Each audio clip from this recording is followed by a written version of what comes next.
Today is February 28th, 2012. My name is Roger Soyset. I'm here with Ed Woods at the Atlanta History Center in Atlanta, Georgia, where we are volunteers.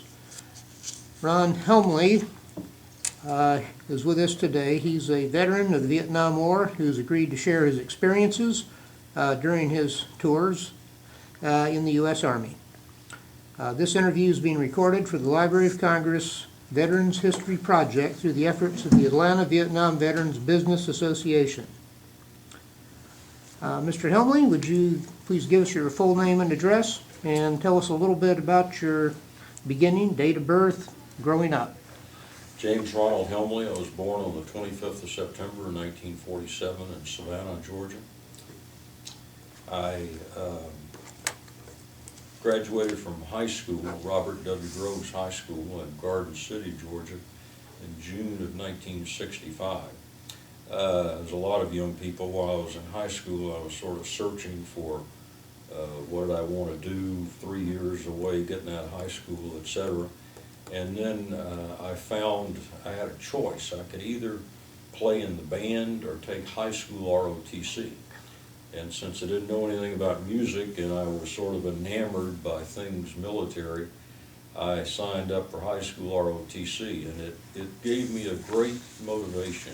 It taught me a lot. I felt good being around the instructors who in those days were from the regular Army, and they were impressive people, non-commissioned officers and a captain.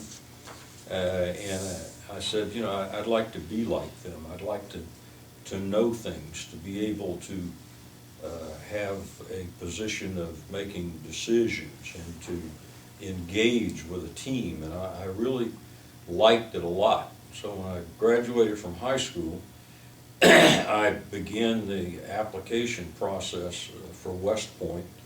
In the interim period, I had an academic scholarship to Armstrong State College in Savannah, and I specialized in girlfriends and after work, and wasn't doing well in my academics because I never had to really apply myself to make good grades. And I became frustrated because this was fall of '65, early '66, and already at the time I heard people questioning the Vietnam War, and to me that was just something that was not the right thing to do. My father had been in World War II. I had an uncle in World War II. I came from a conservative family, and I always saw that if my country was at war, it was inculcated in me a belief that in my value system that I should participate in some way, and that it was not right to question my country's decisions.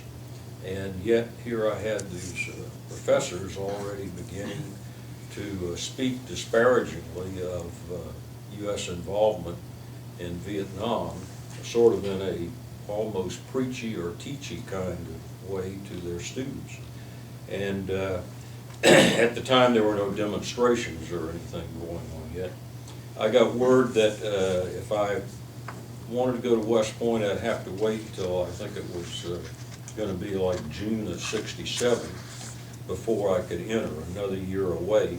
So in the summer between my freshman year and sophomore year, I was having a good time, and as it got down to be about a month prior to signing up for sophomore year, I began thinking about military service. I went down and took the test from the Marines and the Army, and I think the Army recruiters gave me a better line of gab or whatever. And I enlisted on the 23rd of August 1966. I was 18. I did not consult with my parents. I've always been rather headstrong and independent-minded. And so I'd taken the test, did well on all the tests, and I said, I want to be a paratrooper, and I'd like a chance to go to officer candidate school, be an airborne officer, and go to Vietnam. And as the saying goes, one should be careful what you ask for. You may well get it. Enlisted in the Army on the 23rd of August, '66. After the reception station, went to basic training at Fort Gordon, where I was fortunate, selected as trainee of the cycle.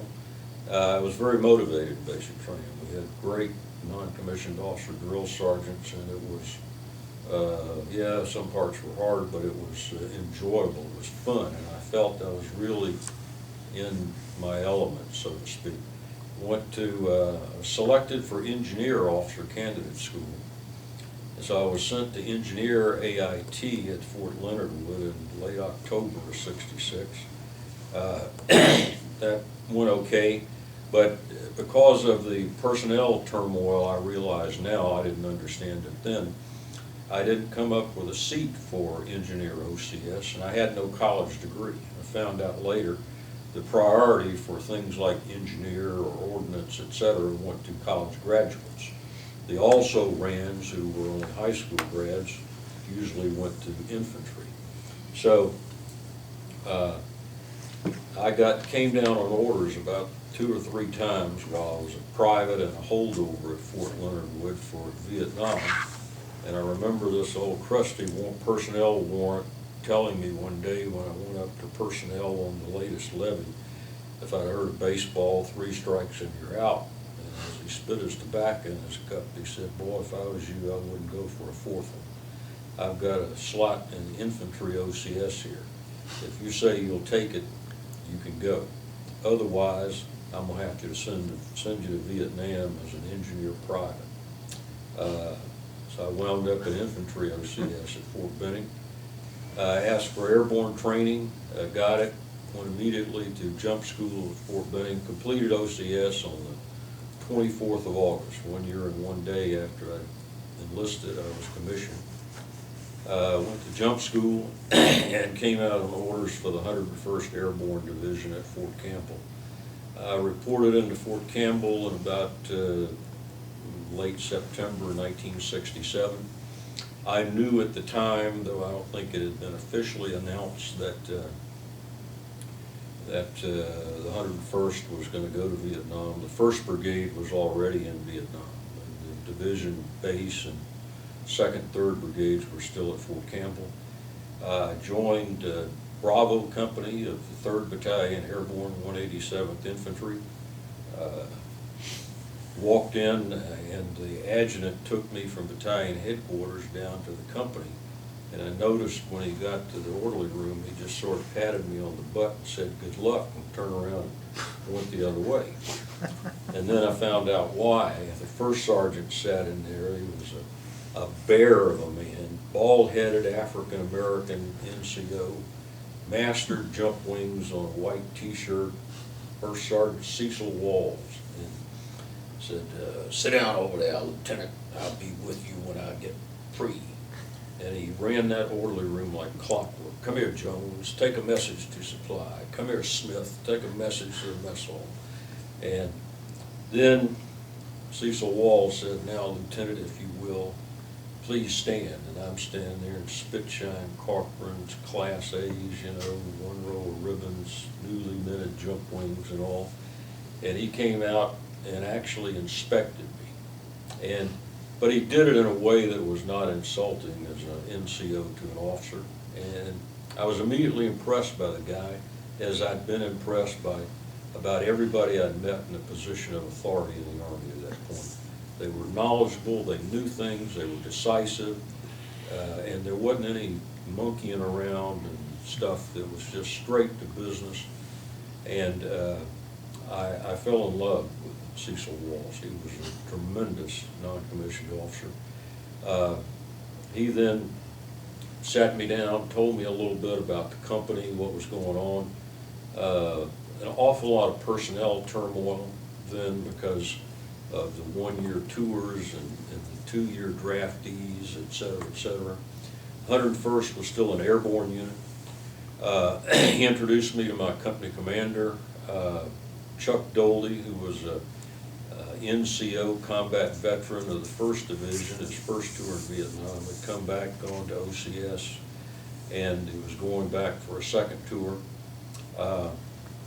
and took me to my platoon.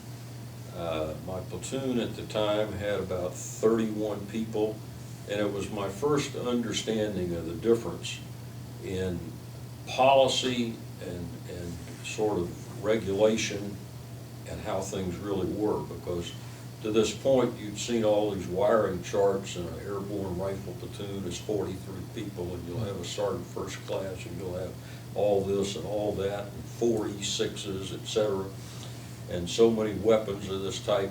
And my platoon sergeant was a staff sergeant, newly promoted, Frank McRone, big, burly-chested African-American guy, going back for his 3rd tour in Vietnam, veteran of the 173rd and a LRP unit, and tremendous NCO, bear of a man. And then I had about 3 sergeants, and I had about 29 people. And then I got the lay of the land that we were converting from an airborne TOE to air mobile or something, and so all of a sudden 90 recoilless rifles went away, the 106 platoon, and just an awful lot of turmoil. Had an interview with my brigade commander, who was a most impressive officer, Lawrence L. Mowry, and Colonel. Colonel Mowry, this was pre-current doctrine, of course, about training, but all across his wall, starting at the extreme right, was deployment day for the 3rd Brigade of the 101st, scheduled for April-May 68 time frame.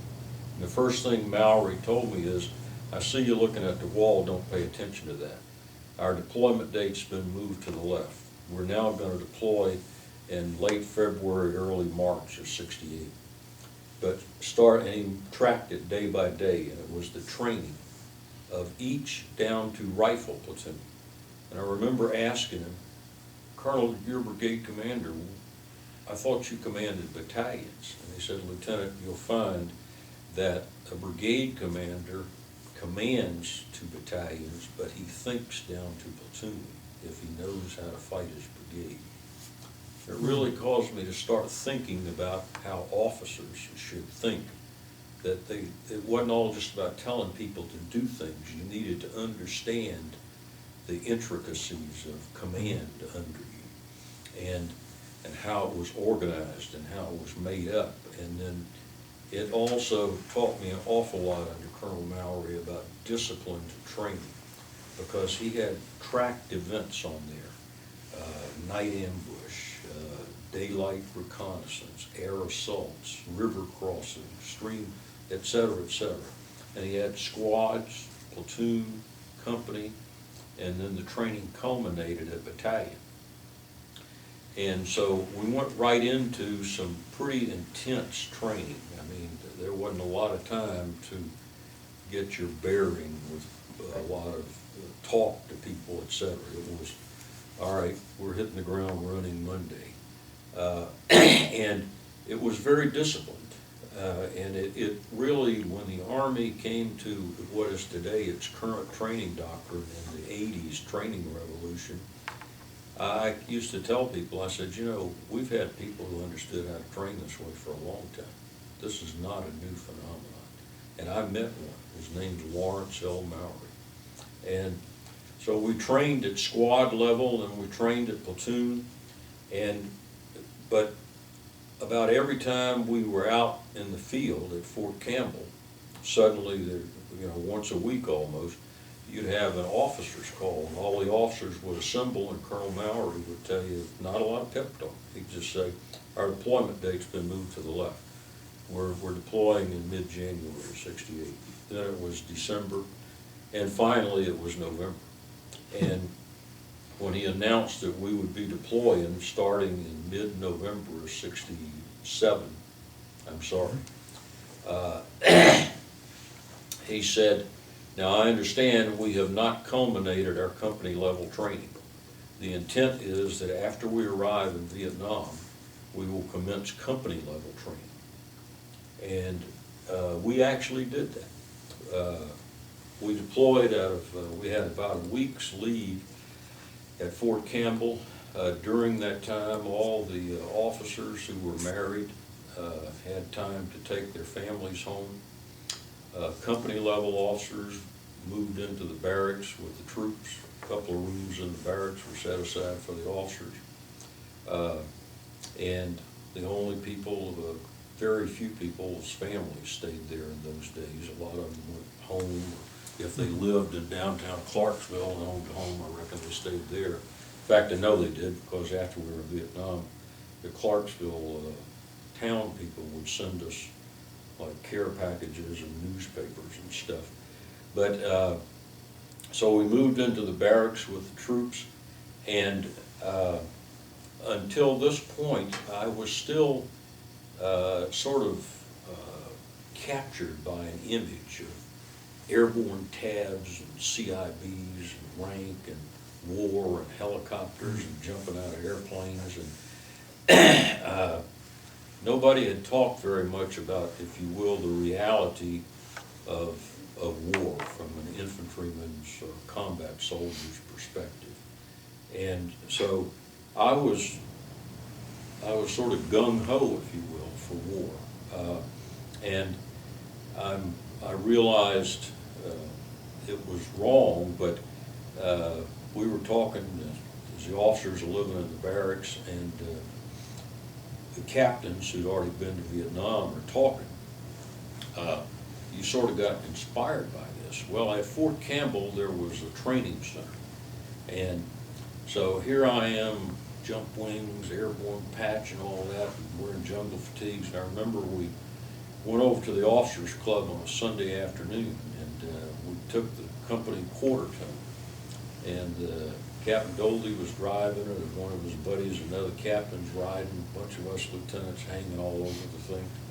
And we're going in the officers club, and this officer from the training center, who was a leg, and we were still airborne. And you know, the Army culture was legs were just despised; they were nobody. And he's walking out of the club, and he said something about, "You gentlemen ought to be wearing more fitting clothing than your fatigues." Well, we were in lockdown. The whole division area at Fort Campbell had been ringed by barbed wire. People are already deploying. I mean, heavy equipment's getting on rail cars and shipping, and buses 24 hours a day shuttling to the airfield. And so I just went over and I decked the guy. And I called him a filthy, dirty leg, and I decked him. It's the only time I've ever done that in my whole life. And said, you know, you're nothing but a weasel, and etc. And first time I had a conversation with me about conducting myself as a gentleman and as an officer, and that this was not about glamour, war wasn't, was when my battalion commander called me and chewed me out the next day for decking this guy. And Battalion Commander John F. Forrest, now deceased, retired as a lieutenant general, very distinguished general. And but then, and he just talked about the realities of combat and about how you ought to be proud to be a paratrooper and be in the 101st, but when we set foot on the ground, the enemy is not going to respect that. And this is an infantry war, and this is how it's going to be. And it caused me to think a lot. I think we left Fort Campbell, it was billed as the largest airlift by military aircraft in the history of the Army or something. We deployed on not civilian airliners, C-141, C-130s, etc. Left Fort Campbell, I'll never forget, we got outside the barracks about midnight, little flakes of snow on the ground, it's cold, and company formation, and Cecil Walls gave an order I'd never heard about unholster of something, canteen cups.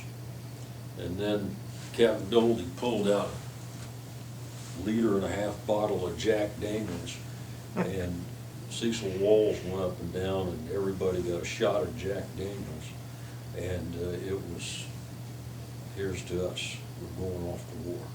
Well, we had the transit en route, which went uneventful. Got into the Philippines on some afternoon. It's hot. We had, on the ramp of the airplane, had palletized small arms ammunition. Had our weapons with us, full field pack, everything. And so we broke out the magazines of ammo at Philippines, reconfigured the airplane from sort of passenger to tactical assault landing, and explained that we were going in after dark, lights out, because every time an airplane landed at Benoit, it was getting rocketed or mortared. And so the C-141, I jumped out of them, but I had never done this deal, where it went into a very steep dive, came virtually straight down, flattened out, landed, and while they're taxiing at a slower speed, the ramp comes down, and we start jumping out the ramp onto the runway and running beside and getting in a ditch. And nothing happened. Went over, got on buses, went to some huge metal hangar. We're all standing there getting briefed. Here's where you're at, here's the time of day, here's what we're gonna do next. And about that time, there was a 155 battery about a block away that let loose with a battery 6. And the whole hangar, I mean, we must have had 1,000 troops in there. Of course, that noise effect in there. Somebody hollered incoming, and everybody hit the concrete. And then the captain stood up and said that was outgoing. We learned the difference before long. We stayed there at Benoit for a couple of days, got up, I mean, we got a few hours sleep on air mattresses, laying on the concrete floors in these old buildings that were built where the bottom half was wood, slatted wood, the top half was screens and tin roofing. And got up the next morning and went running around Benoit Air Base in boots and t-shirts, and of course our trousers, singing airborne songs. And I never understood that till later when I realized you had to start getting acclimated. I mean, that was all there was to it. We went by truck convoy from Benoit and north to Phuc Vinh, which was our brigade base camp. It was about an all-day job. My first lasting memory of that was that as we went out the Benoit front gate in this very long truck convoy, seeing a guy squatting beside the road, relieving himself. And I looked at that, and Sergeant McGrone said, don't worry about it, Lieutenant. That's what everybody does over here. I mean, they just shit on things because that's the way it is. And I just never seen that in my life. And of course, all the sights and sounds and smells of downtown Benoit, right outside the airbase at the time, of horns and pedicabs and everything, which I'd learned more about later and subsequently on the second tour. During the convoy, we were not attacked. As we got outside the urbanized area, then you started to see the helicopter gunships flying escort duty and these kind of things. And on the dirt road, it was extremely dusty, but we were not attacked. And we already had some drills about what we'd do if we were ambushed. And then I noticed that off to each side of the road, it looked like freshly cut lawn. All the trees were down. And I was told later that's how we helped secure road convoys. Got to Phuc Vinh, and I think we got to Phuc Vinh about the day before Thanksgiving, because we had Thanksgiving dinner at Phuc Vinh, which again was those same kind of buildings, just concrete pads, wood halfway up, slatted wood, then screen, then tin over the top. The officers had a little area behind the quote orderly room. Enlisted guys usually had about 2 of those per platoon. At the time, I think my platoon went about 27, 28, including an attached medic, and myself and the RTO. We didn't have nearly the kind of equipment we were supposed to have. My father worked as a civilian at Fort Stewart, and I had finally resorted to buying things from a pawn shop outside the front gate of Fort Campbell, and for the things he couldn't get for us, like red filtered flashlights, lensatic compass. I mean, we had the weapons, but that's really about all we had. The little tools that infantry soldiers use, the compass, the flashlights, the grease pins, plastic map cases, you couldn't get that through supply. It just wasn't coming about. And so we began, as Colonel Mowry had said, and by the way, as we came in the gate at Fort Vent, there was Colonel Mowry. And our last briefing from him at Fort Campbell, he said, "I'll be there to meet you." And I want everybody in this brigade to know that I'm an infantry officer. And infantry officers lead from the ground, not horseback. And I understood later what he meant when he learned about the command and control helicopters in the sky, where everybody's sort of stacked up. We began company level training. Initially it was just daylight patrols outside the wire. We went past a couple of little villages in the area, and we did things like check the culverts for mines and, you know, all that kind of stuff. And then we had a company-size air assault, but we only went about 2 kilometers outside the wire, established a night defensive position, dug in. And so the training, as Mowry had described it, did continue. We did not immediately launch into combat operations. Christmas and New Year's, there was a stand down at the time, and we stood down, and the battalion held a prop blast for officers who had been prop blasted. This was 68? 67. 67. And I got prop blasted, and the emphasis would be on blasted. The officer in my company whom I admired the most, Tet Thompson, an African-American guy, he was an inspiring young man. He was closer to my age than the captain told him.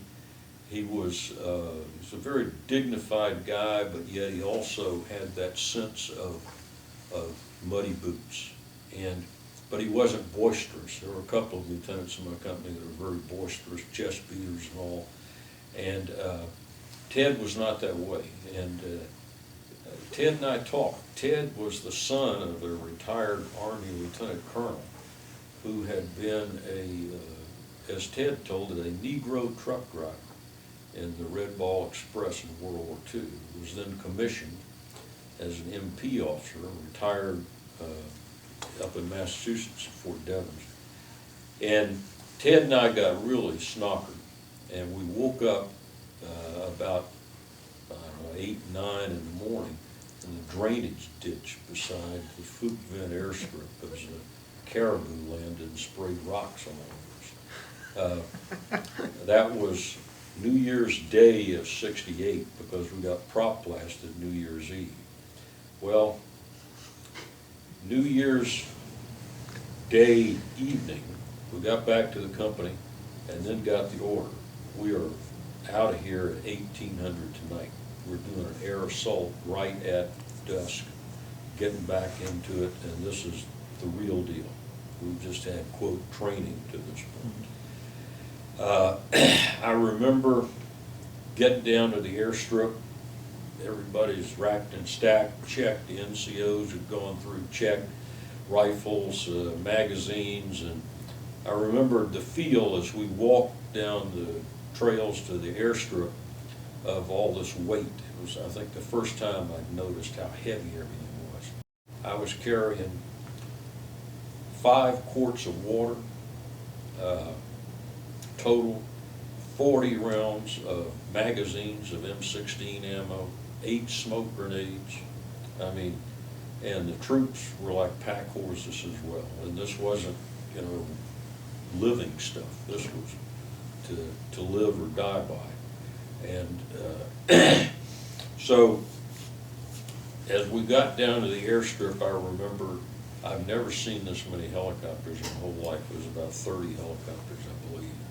The smell of JP4, but it excited me because all this noise, radios are crackling, and it was like getting ready for a jump, you know. I mean, we're going into combat right at dusk, nighttime, etc.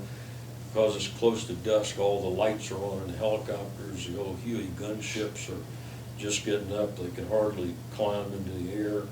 And my platoon was the lead platoon. And so we're going in first in a company-size air assault.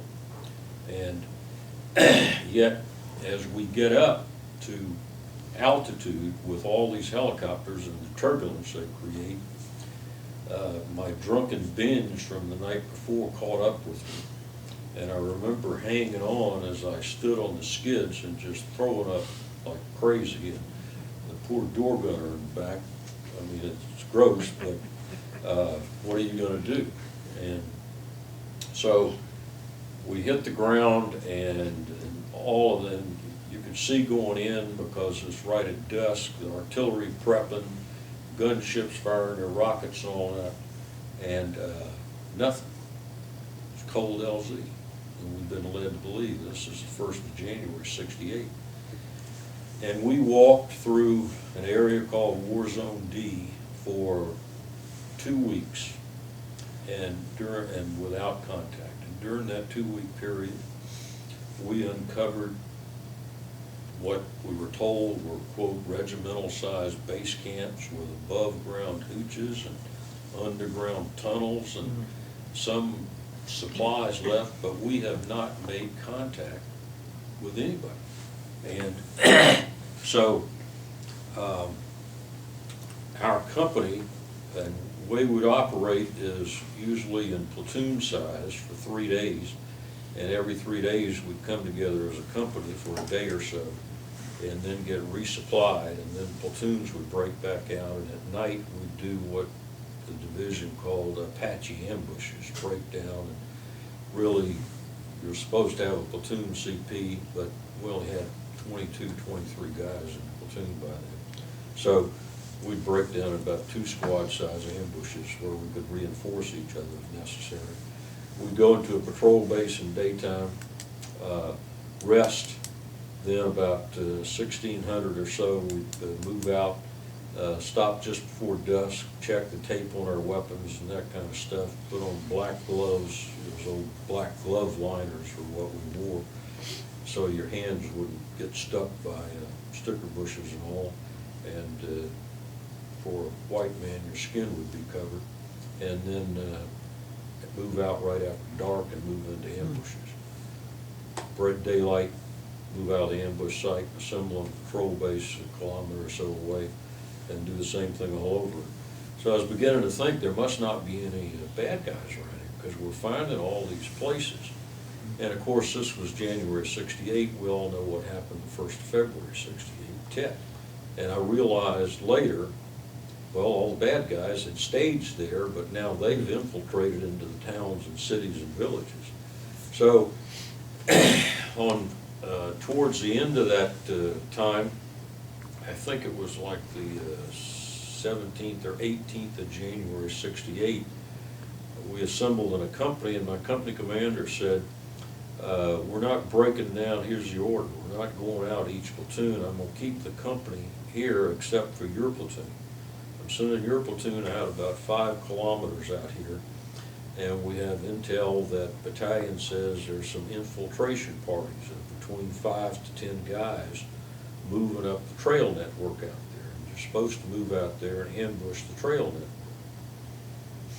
We did. We navigated to the particular point, moved into an ambush site right after dark, and he told me to keep the entire platoon together. Don't break down into squads, because you may wind up needing that whole platoon.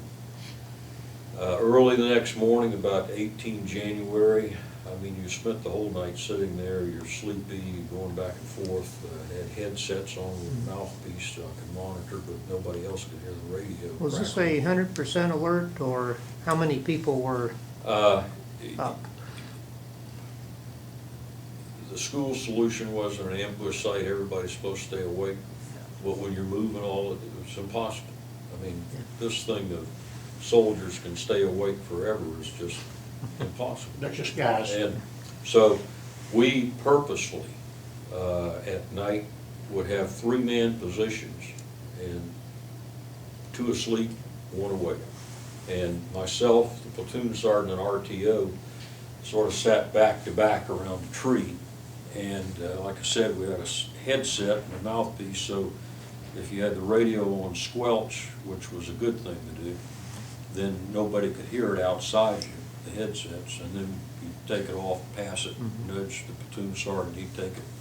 So at, I don't know, 5:30 in the morning or so, I'm awake, I'm sitting there, but frankly I was drowsy. And all of a sudden I heard voices, and they weren't American voices. And then I realized this has to be the enemy.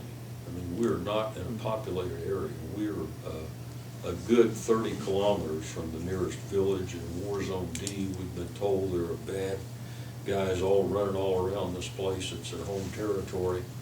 And so I remember thinking distinctly, they're coming right where this big open area channelized into a trail, and I had a 3-man position there, and we'd set out claymores and rigged some hand grenades with C4 around it with charging handles. And I said, you're supposed to squeeze the thing while they're coming into the trail network, because they get channelized into a single file. Squeeze it, squeeze it, squeeze it. And nothing happened. And so then I remember it was just getting to be daylight. You could barely see the first hint of the sky beginning to lighten up a little. And I looked, and I could see silhouetted 2 guys on the trail. And I said, my God, they are in the middle of my whole platoon, and nobody has caught them yet. Everybody must be asleep. And I just bolted upright, and I remember it is true what the Army says. Your training takes over. And at that moment, I went from being the platoon leader to an infantryman, because what took over was I have to engage this guy, and no night sights, none of that stuff then. And remember, don't shoot full automatic. Aim at the silhouette and shoot.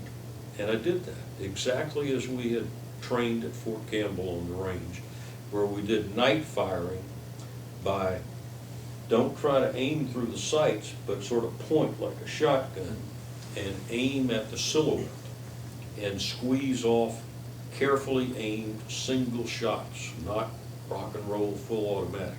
And I did that, and I still remember it to this day. Because at Fort Campbell, when you dared try to put it on rock and roll, this NCO would be behind you with a big switch, and you just knock the hell out of you with it. And you learn, do that. And it was the right thing to do, clearly. So, and I shot the guy, because he was only from, I don't know, he was 5 yards away at that point in time, and I was the only one shooting. And I squeezed off 2 rounds and shot right at the silhouette, and at that time, everything opened up. And close quarters combat, and the sort of trail, it was about a 5-man party. One of the guys was a battalion commander of a Viet Cong battalion that had gone into a village a couple of weeks earlier and massacred a bunch of people, and the PAO coverage later was that, quote, we had done this was purposeful, it was revenge by the Americans. That's bunk. That was some public affairs cacophony of garbage. We didn't know for sure, the intel wasn't that sophisticated, we didn't know who they were. And the trail, it was the battalion commander, one of the staff, I think, and then it turned out later 3 or 4 bodyguards. And one of the probably bodyguards who was the last in that little trail, they had no idea we were there. I mean, they were at Sling Arms, or Port, and one of them opened up on the position that should have squeezed off the claymores, and they killed one of my guys, wounded one. I did exactly as we trained, popped a hand flare, went up, blew a whistle, ceasefire. We moved out in the kill zone, started searching, picked up satchels full of documents. One guy is laying there, and I think it was the guy that I had shot. And I had a machine gunner, Alan Yater, Jewish kid, big husky kid, good troop, but Yater didn't know when to keep his mouth shut. And Yater runs over and says, look at this one, what should we do with it? He's still alive. And I ran over, and Yater grabbed his hair, pulled his head up, and it was just really terrible. The back of the man's head was open. I mean, shot had blown out the back of his skull, and his brains fell out. And I said, he's dead, leave him alone. I mean, there's nothing we can do for him. And about that time, I posted security out where the trail went out to this open area where these guys had come from. Well, it's starting to get more daylight, there's a ground mist, and one of my NCOs said, who's that back there, Lieutenant?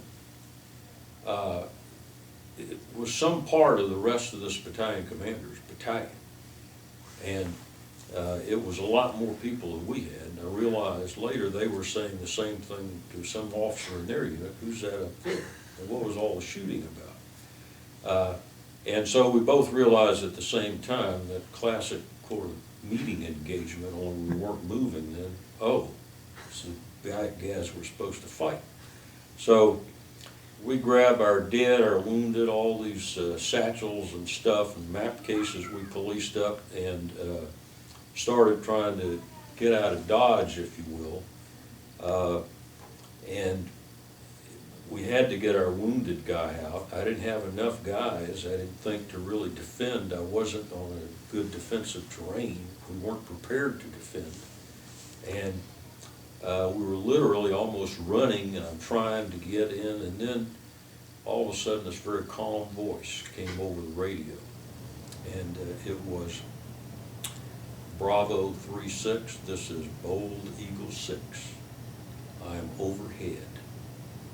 I've got your rear and your flanks. It was Colonel Mowry. And Mowry is in a CNC helicopter flying over us, and now he and his Fifth Corps and S3 were taking over what I was trying to do while I'm running, which is calling in artillery and gunships trying to protect us as these bad guys are chasing us. And then that started having an effect, and Mowry said, I'll be landing just ahead. I want your dead and wounded.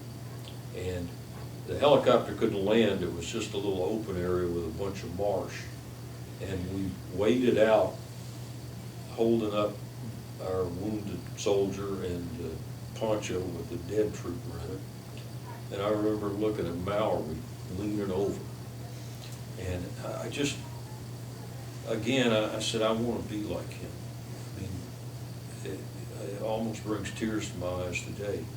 There was a colonel in the Army, and he's doing everything he can to protect his troops and help this young lieutenant who's in his first firefight. And then he's also reaching out his hands to take the body of a dead soldier and a wounded soldier, bring him, take him out. And so we got him out. We continued to sort of escape and evade. Finally, we linked up with the rest of our company at an LZ, an extraction zone. I was told the extraction's already going to be underway. We stirred up a hornet's nest out here. There's too many bad guys. We don't have enough friendlies to bring in to conduct a sustained fight, and just stay with it. And so when we got to the LZ, these old Hueys or old D models, you know, we had a crew of 4, and they could only take 4 packs. And it's hot and dusty and everything, and they're laboring to get out.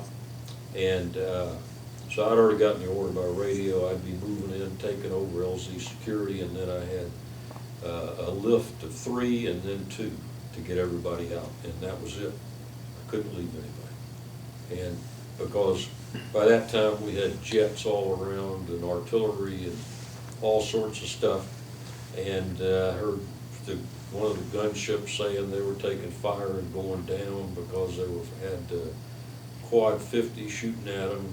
And I mean, somehow I always thought, you know, your first experience in combat will gradualize, and then it didn't gradualize. It started like daylight that morning, and it's still going on, only it's just gotten bigger and bigger and bigger. And we did what we had to do. Helicopters are just laboring to get out of there, and I'm on the last one out, and as we're lifting out, the door gunner is just screaming and hollering. And I remember to this day looking over there just into the jungle and seeing these guys in khaki and pith helmets putting up on top of a tripod what turned out, I was told later, it's a 12.7 millimeter anti-aircraft gun. And so everybody on that side of the helicopter just started firing away right at this position. The door gunner, myself, a couple of troops on that side, screaming and hollering. And he got off 3 or 4 rounds that went through, and thank God it didn't hit the right places or anybody in the helicopter. But I felt naked then, you know. It's like there's nothing we can do about this. I mean, I just felt we were going to get killed. We get back to the base camp, and it was a quiet time. In fact, there's a newspaper account here says there were 5 clashes across Vietnam yesterday. Only 5. And this was January '68, because everything was quiet, getting ready for Tet. So there was a lot of, since that morning, some PAO person from the division had built this up, and they'd flown in a Chinook load of reporters at our base camp. So here come these helicopters all streaming in. Some of them are trailing smoke from getting shot up in this extraction and all. And a reporter is asking the troops as we get off the helicopters, what was it like? And here's my machine gunner, Alan Meter. Oh, it was bad. The Indians were all around us, you know, and we could see the whites of their eyes. And the lieutenant said that finish him off, because we're not taking any live enemy out of here or something. Well, before I know it, I've been summoned up to see my company commander. There's a major sitting there from the JAG Corps who informs me of my rights. And now I find out that this word that Yater spread about we kill this guy is now under investigation. And I'm only 20 years old, which is not forgivable, but this is all brand new to me. I didn't know you could be investigated in combat zone. I didn't feel we'd done anything wrong, and so we went into all these questions about, well, did you try to identify anybody before the killing began? And I remember telling this major, sort of like my spontaneous reaction at Fort Campbell when I decked the leg training officer. Major, you're full of, you know what, this is not Fort Benning, Georgia. We don't have MPs at the gate to check your ID card. And so then I got chewed out for disrespect to a senior officer. And I was slowly beginning to learn that as an officer, you couldn't just sort of spontaneously react to these things. The bottom line was nothing ever came of it. Later on, under questioning, Yater said, well, the guy's brains were falling out, and the lieutenant said, just leave him. There's nothing we can do.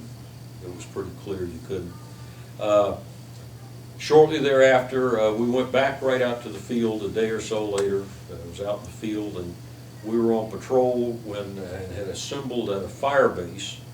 We're at the fire base, which was one of the few times you had a hot meal, and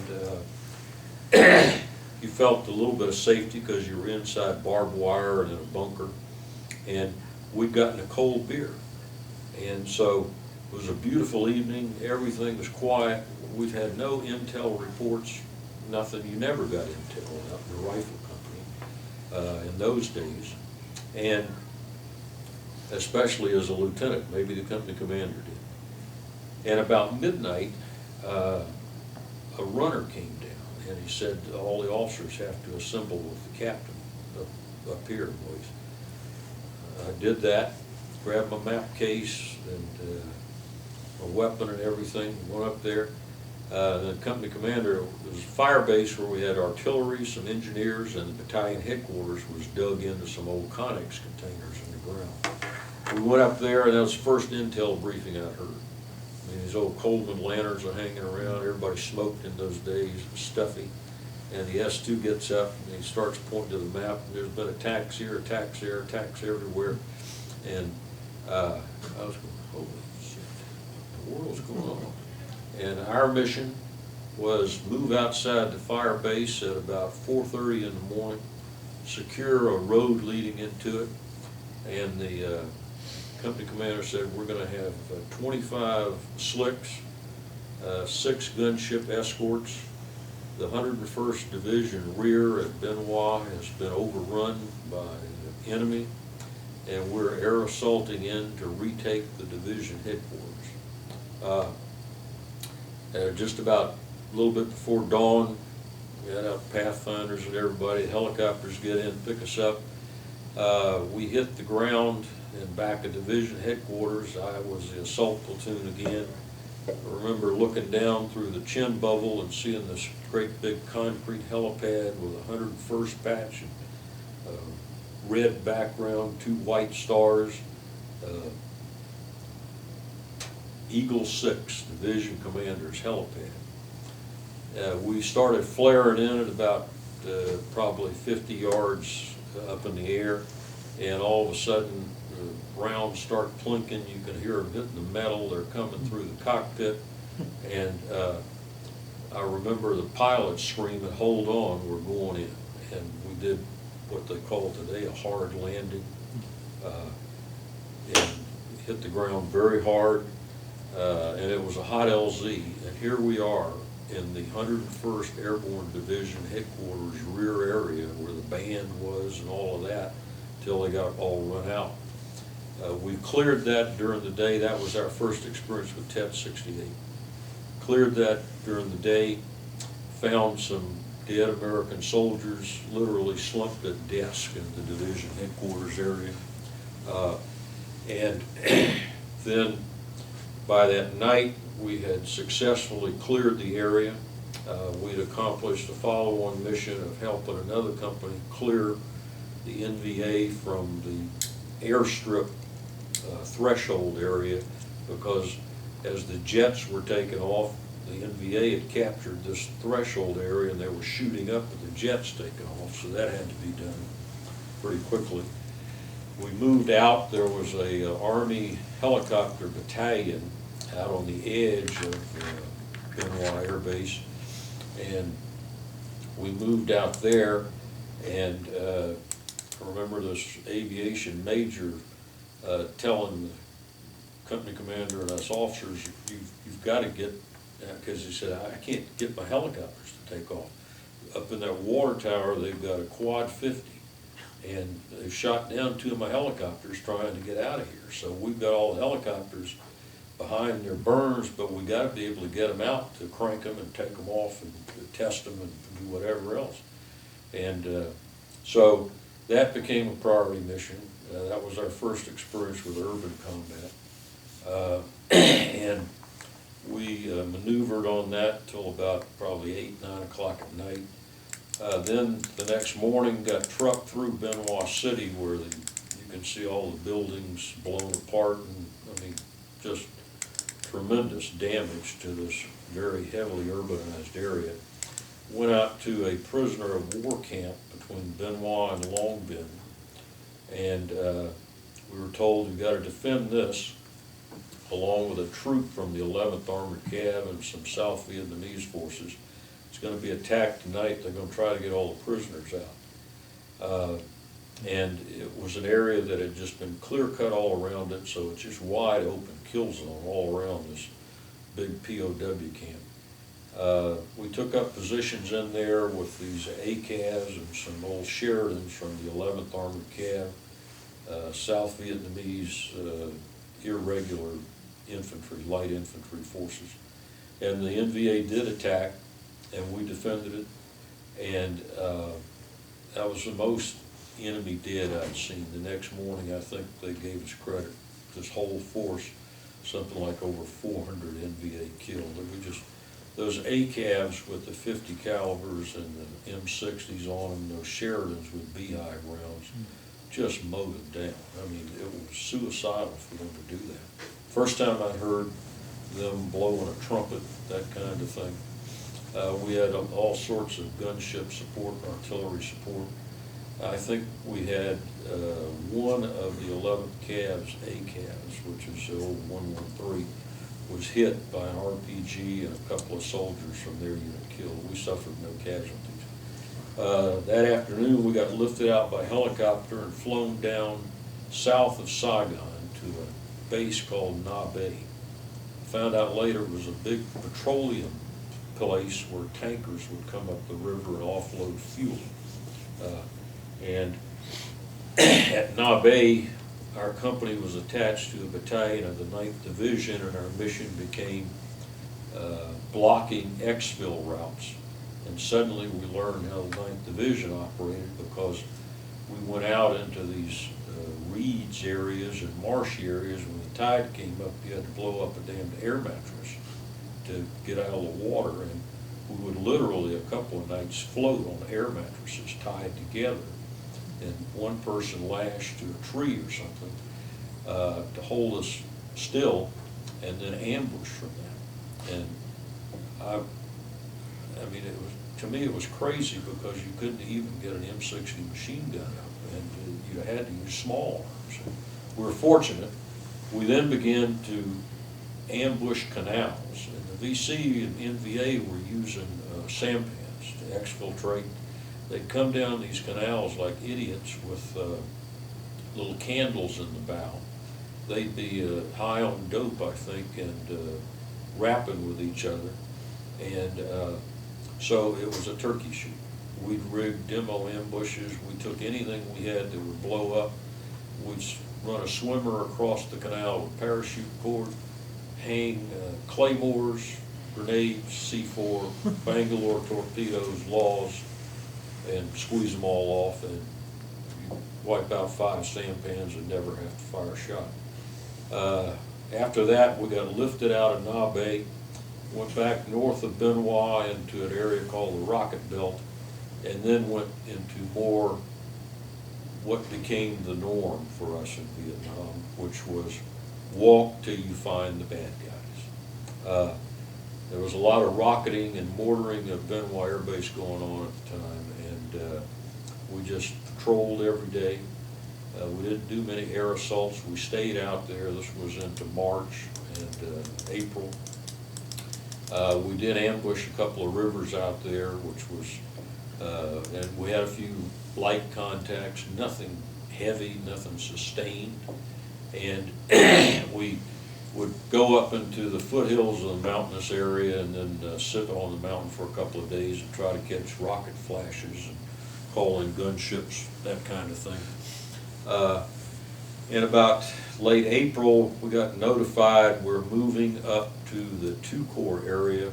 We staged back into our brigade base camp, did all sorts of stuff, blacked out the bumper markings on vehicles. The company didn't have any, battalion did. I'd also taken on the duty as air movement officer for the battalion for fixed wing, and I had a little bit of training in loading C-30s and so forth.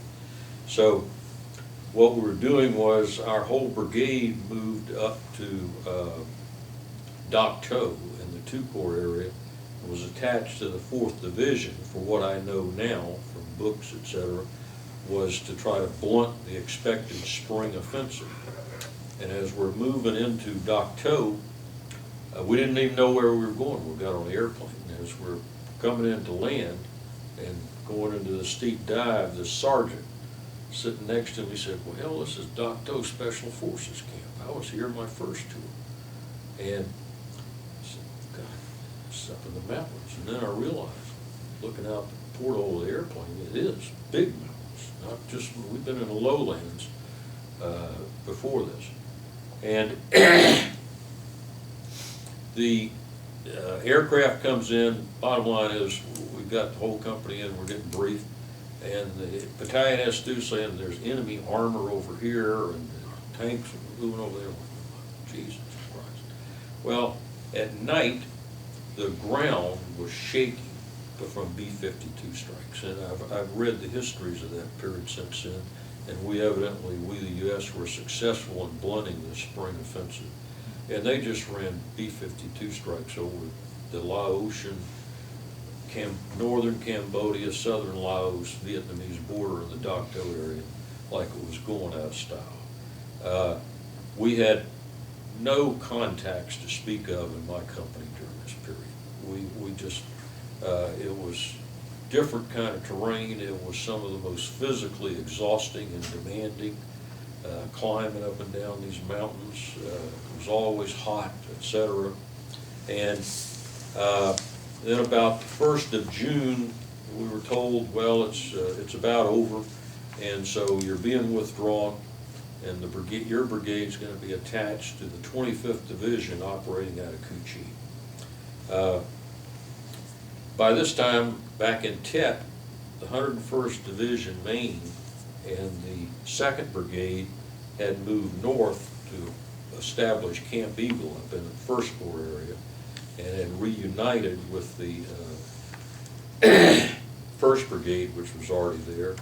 The 3rd Brigade, the 82nd Airborne, had come in and was operating as the 3rd Brigade of the 101st. And the brigade commander explained to us our brigade of the 101st was operating as a, quote, independent fire brigade for MACV. So now we're shuttling back down to the 3 Corps area into Kuchi.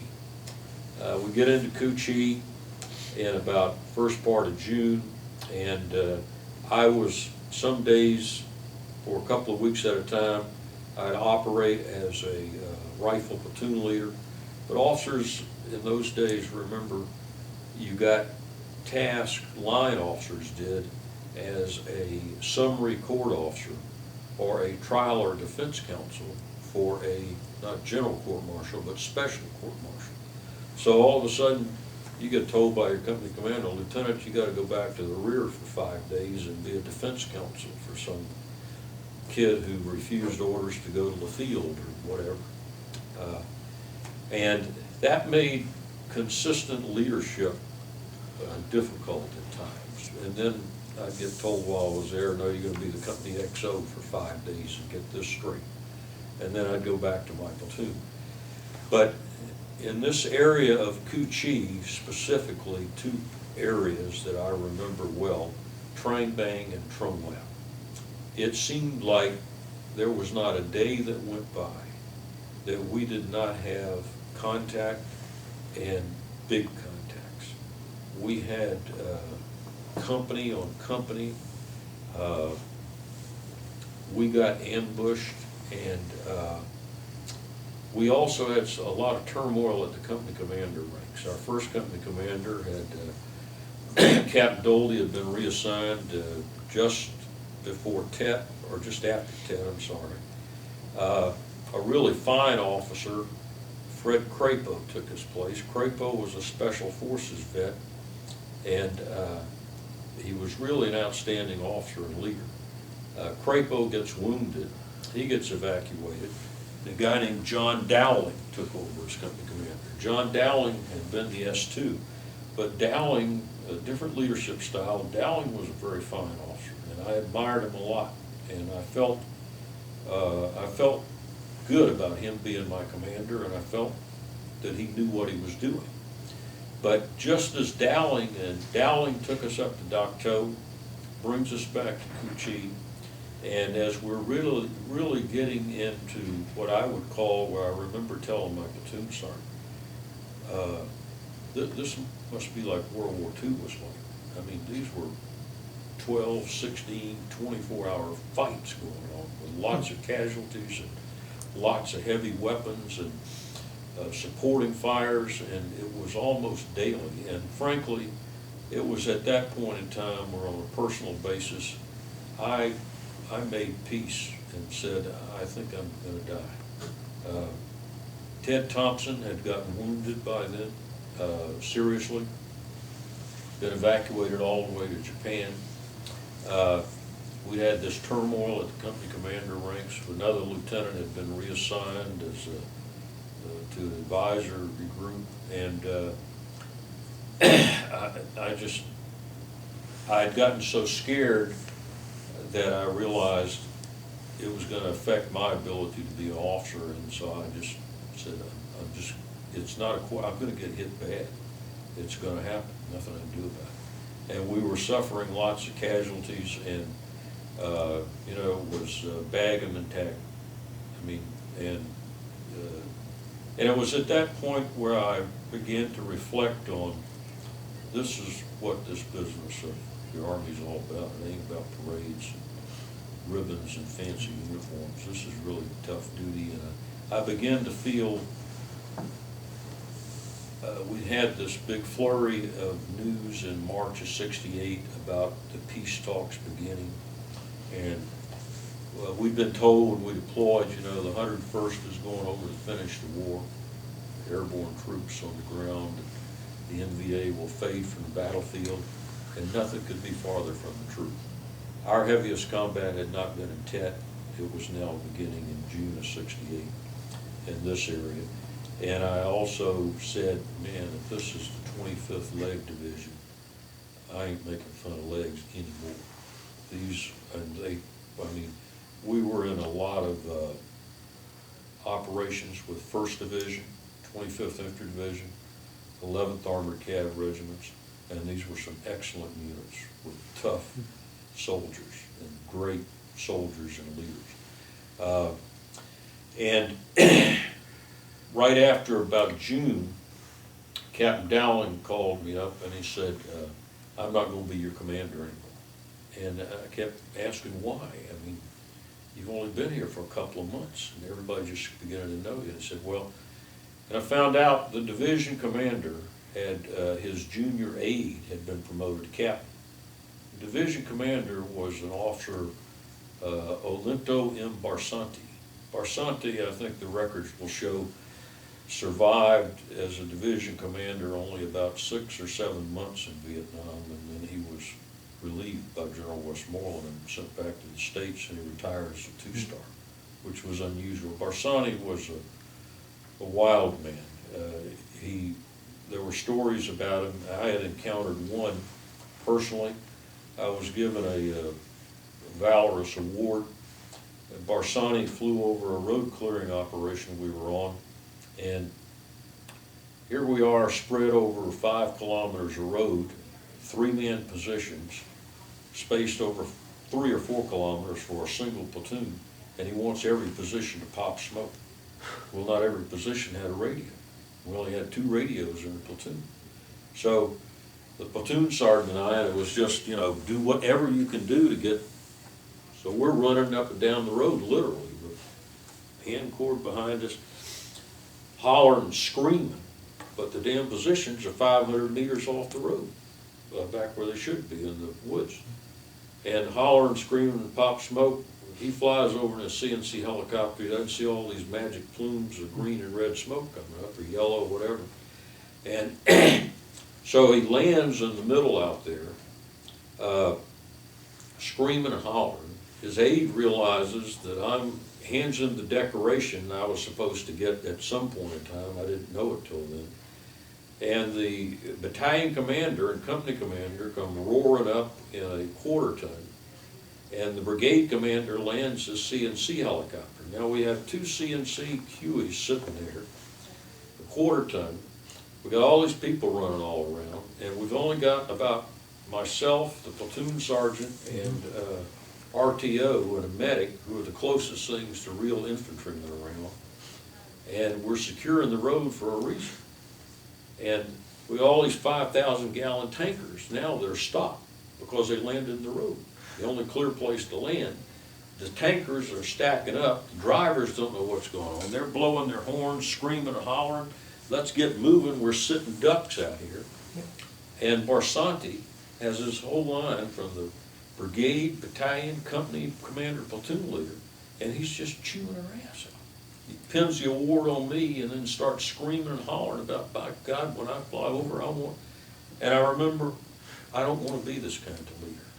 This guy's nuts. He doesn't know what, he doesn't inspire anything in me. I mean, there's no confidence building. He doesn't know what he's doing. And as aide is tugging on him, we got to get out of here. We're going to all get blown up and shot.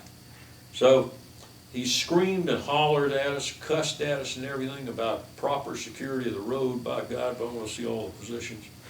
And I remember when he hops in the helicopter, it spins up, takes off, and a roar. Colonel Mowry looked at us all and said, gentlemen, division commanders, not having a good day. We'll forget what just occurred. And I was inspired again. But that's the kind of leadership we had. Well, the division commander, Barsani, directed that his junior aide come down, Russell W. Jenner Jr. And Jenner shows up, and immediately he was out of place. I mean, he's airborne, ranger, all that stuff, but he's never been in the field.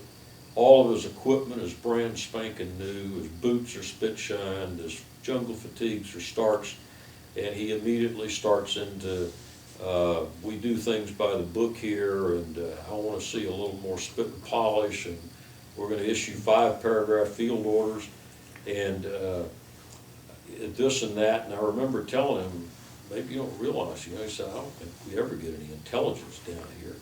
Well, you have to have intelligence to operate, Lieutenant. And he just, and then about the second day he's in command, he says, and in 2 weeks I'm going to take my R&R. And Lieutenant Helmly, you'll be in acting command. Well, by that time I'm the oldest serving veteran officer in the unit. The other officers have been wounded or reassigned. We had 2 brand new lieutenants who were first lieutenants. I'm still a second lieutenant. Well, there ensues a pissing contest immediately because they're both saying, this can't be. And Jenna said, well, the battalion commander told me it had to be because Helmly's already been in firefights and is known his way around here. And I'm sort of wondering myself, this is all sort of dumb. We had Captain Dowling, now we got this guy, and he doesn't know what the hell he's doing.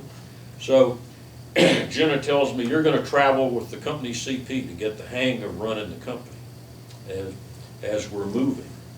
And we were moving this one particular day, and for about 2 days straight, we'd been receiving harassing fires. And we'd get a sniper picking off 2 guys, and you go to medevac them. As the medevac helicopter comes in, the LZ gets mortared, and it just ties you up. I mean, you aren't getting anything done.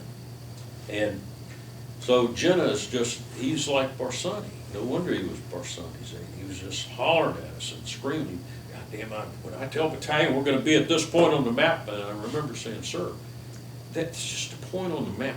This is not an objective. There's no hilltop or anything we have to take. We're not in a coordinated, that's just a point. Battalion doesn't care if you call them and say, here's where we are tonight, and we're digging in here or whatever. So we had these harassing attacks for like 2 days, 5 or 6, maybe more wounded, 1 killed, helicopters shot at and hit, shot at and missed. And the weather is bad this afternoon. It's starting to rain. Mist is in, cloud cover low, and the Kit Carson scout with us is just about to lose his mind. He's like a dog that senses burglars coming in the house or something. You want to explain what a Kit Carson is? Kit Carson scout was a South Vietnamese soldier, usually a former VC who'd been sort of hired out, I reckon you'd call it, to be a scout for American forces, and they're supposed to, like the Indian scouts in the old cavalry days, they sort of were supposed to know the terrain a little better, know a little more about the enemy. Kit Carson scout is just jumping up and down like a dog, like I said, trying to save Buku, NVA, VC all over. They attacked tonight. And I remember telling Captain Jenna, because I was with the company CP, sir, I said, you know, we can't get in air support. We're on the extended range of 105 artillery. We're like at 20 kilometers or something, 18, 20 clicks from the nearest 105 battery. We need to just pull up stakes here, dig in, try to register some artillery so we get good location and be prepared to defend ourselves. And Jenna starts giving me this lecture about, by God, when I get an order, we finish it. You don't understand the meaning of orders. How could you command the company? And et cetera, et cetera. And we're going to continue to move. So it gets towards dusk. And by this time, Kit Carson scouts just fit. He's all over himself, just telling me, anybody that'll listen, they're going to just wipe us out. And I said, sir, it's dark. We got to stop. We've just got to stop. And Jenna is standing there literally in the dark with me and saying, God damn it, you move or I'll drag your ass. And meantime, the rest of the company's moving, and just about that time, all hell broke loose. We were moving in a box formation, 2 platoons abreast, 2 platoons behind. The left front platoon got ambushed. It was an L-shaped ambush, probably by an estimated reinforced company or battalion minus. And the left front platoon was literally wiped out. The acting platoon leader was an NCO, Harvey Bear. Harvey Bear was an Apache Indian from Oklahoma. He was the most respected NCO or soldier in that entire rifle company. He knew more about field craft than anybody I've ever met in my life. He was like some Indian straight out of the westerns who look at tracks, and he could figure out the best way to ambush and trails, and he had an innate sense of land navigation. And he was just, he was like one of my drill sergeants in basic. He inspired me. He knew everything about being an infantry soldier and field craft and infantry skills and weapons. And so I remember Harvey screaming in the radio, we need help, we need help. I rushed up to the right front platoon, which was my old platoon, the 3rd platoon. We moved to the left to sort of naturally where the engagement is principally taking place, and stepped right into the kill zone. And I mean, we're just like ding, ding, ding, ding. And so as you're trying, it's raining, cloud cover, mist, dark, and now I'm realizing that I don't even know where everybody is. I mean, we're all scattered out all over hell's half acre here. So I'm trying to get somebody on the radio at the company saying we need fire support here, and I can't raise anybody. Finally, I remember the RTO saying, I said, give me 6, give me 6, the company commander. He said, I can't. 6 is down. And down meant you were wounded or dead, and you're incapacitated, you can't operate. So I said, well, who's in charge? And he said, I don't know what to do. And he's just, and all the shooting still going on and everything, and trying to holler orders. So I remember navigating my way and thinking, I don't even know where the hell everybody is. It could be my own guys that shoot me out here in the dark. I get back here, I finally get and find Jenna. Jenna's sitting in a shell hole, and his face is just, the man had gone into shell shock. He literally had. He was incapacitated mentally. He could not function. He couldn't communicate. And so I remember getting on the radio and calling in a sit rep to battalion and getting the answer of, where's 6? And I just said, 6 is down. I'm in charge. Well, who's in charge? And so things aren't looking good. We're running low on ammo. We got a lot of dead, a lot of wounded, people laying around in the middle of the night. They're screaming out, crying, and we got a couple of medics who are down by then, and we're trying to get organized. And I said, we need resupply of ammo, and we got to get some medics in here. And in the meantime, I was told, I was given the call sign for whatever they were, the recon platoon is moving to reinforce you. Well, the recon platoon gets ambushed. And so then I'm given the info, probably about 1 or 2 in the morning, Charlie Company's moving to reinforce you. So then I'm given the word that, I forget the call sign, but our battalion executive officer was a big, burly-chested African-American major named Bynum. And his nickname was Big Time Bynum. And he was a special forces guy, and Bynum was really, I think, a good infantry officer, and although he was rowdy, and which is why he was called Big Time. And Big Time Bynum is going to fly in on a helicopter that is going to bring a couple of medics in, and with ammo and some water and some bandages and all this, morphine, and then the helicopter is going to bring him in. He's going to take charge of everything and get it all straightened out here. And so the helicopter starts calling as they get on final, and they start taking fire, and the LZ, just a little bitty postage stamp LZ, tight as hell. If you tried to get a strobe light out, you'd get shot at. And so I'm standing out there with an M79 grenade launcher and a strobe in the end of it, trying to flash it up in the sky and shoot hand flares up to get them generally located where we are. And again, I got inspired because I mean, it was just wild. There was so much shooting going on and grenades popping away, and I told the helicopter pilot the LZ's closed, you can't come in. And Big Time Bynum gets on the radio and he said,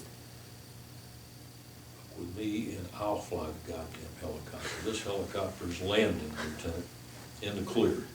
And then the pilot says, I've got this aircraft, get your ass out of my way. And all of a sudden, you know, like 500 feet altitude or so, all of his lights went out. And by God, he smacked that thing into the ground, probably bent the skids on it, and it was, frankly, assholes and elbows with people jumping around. A couple of senior medics jump off. We drug on our most seriously wounded, left the dead on the ground. Helicopter takes off, more shooting, trying to shoot the helicopter down. And Bynum, I remember, is standing there, and I'm crouched down. And Bynum looks at me and says, Lieutenant, you can't lead from the ground. Get your ass up. And I talk to you, look at me in the eyes. And then he started giving orders and all. And again, I got inspired under fire, and I said, this guy's leading. And he immediately brought calm to me. I've got to admit, I was almost in a panic by this time.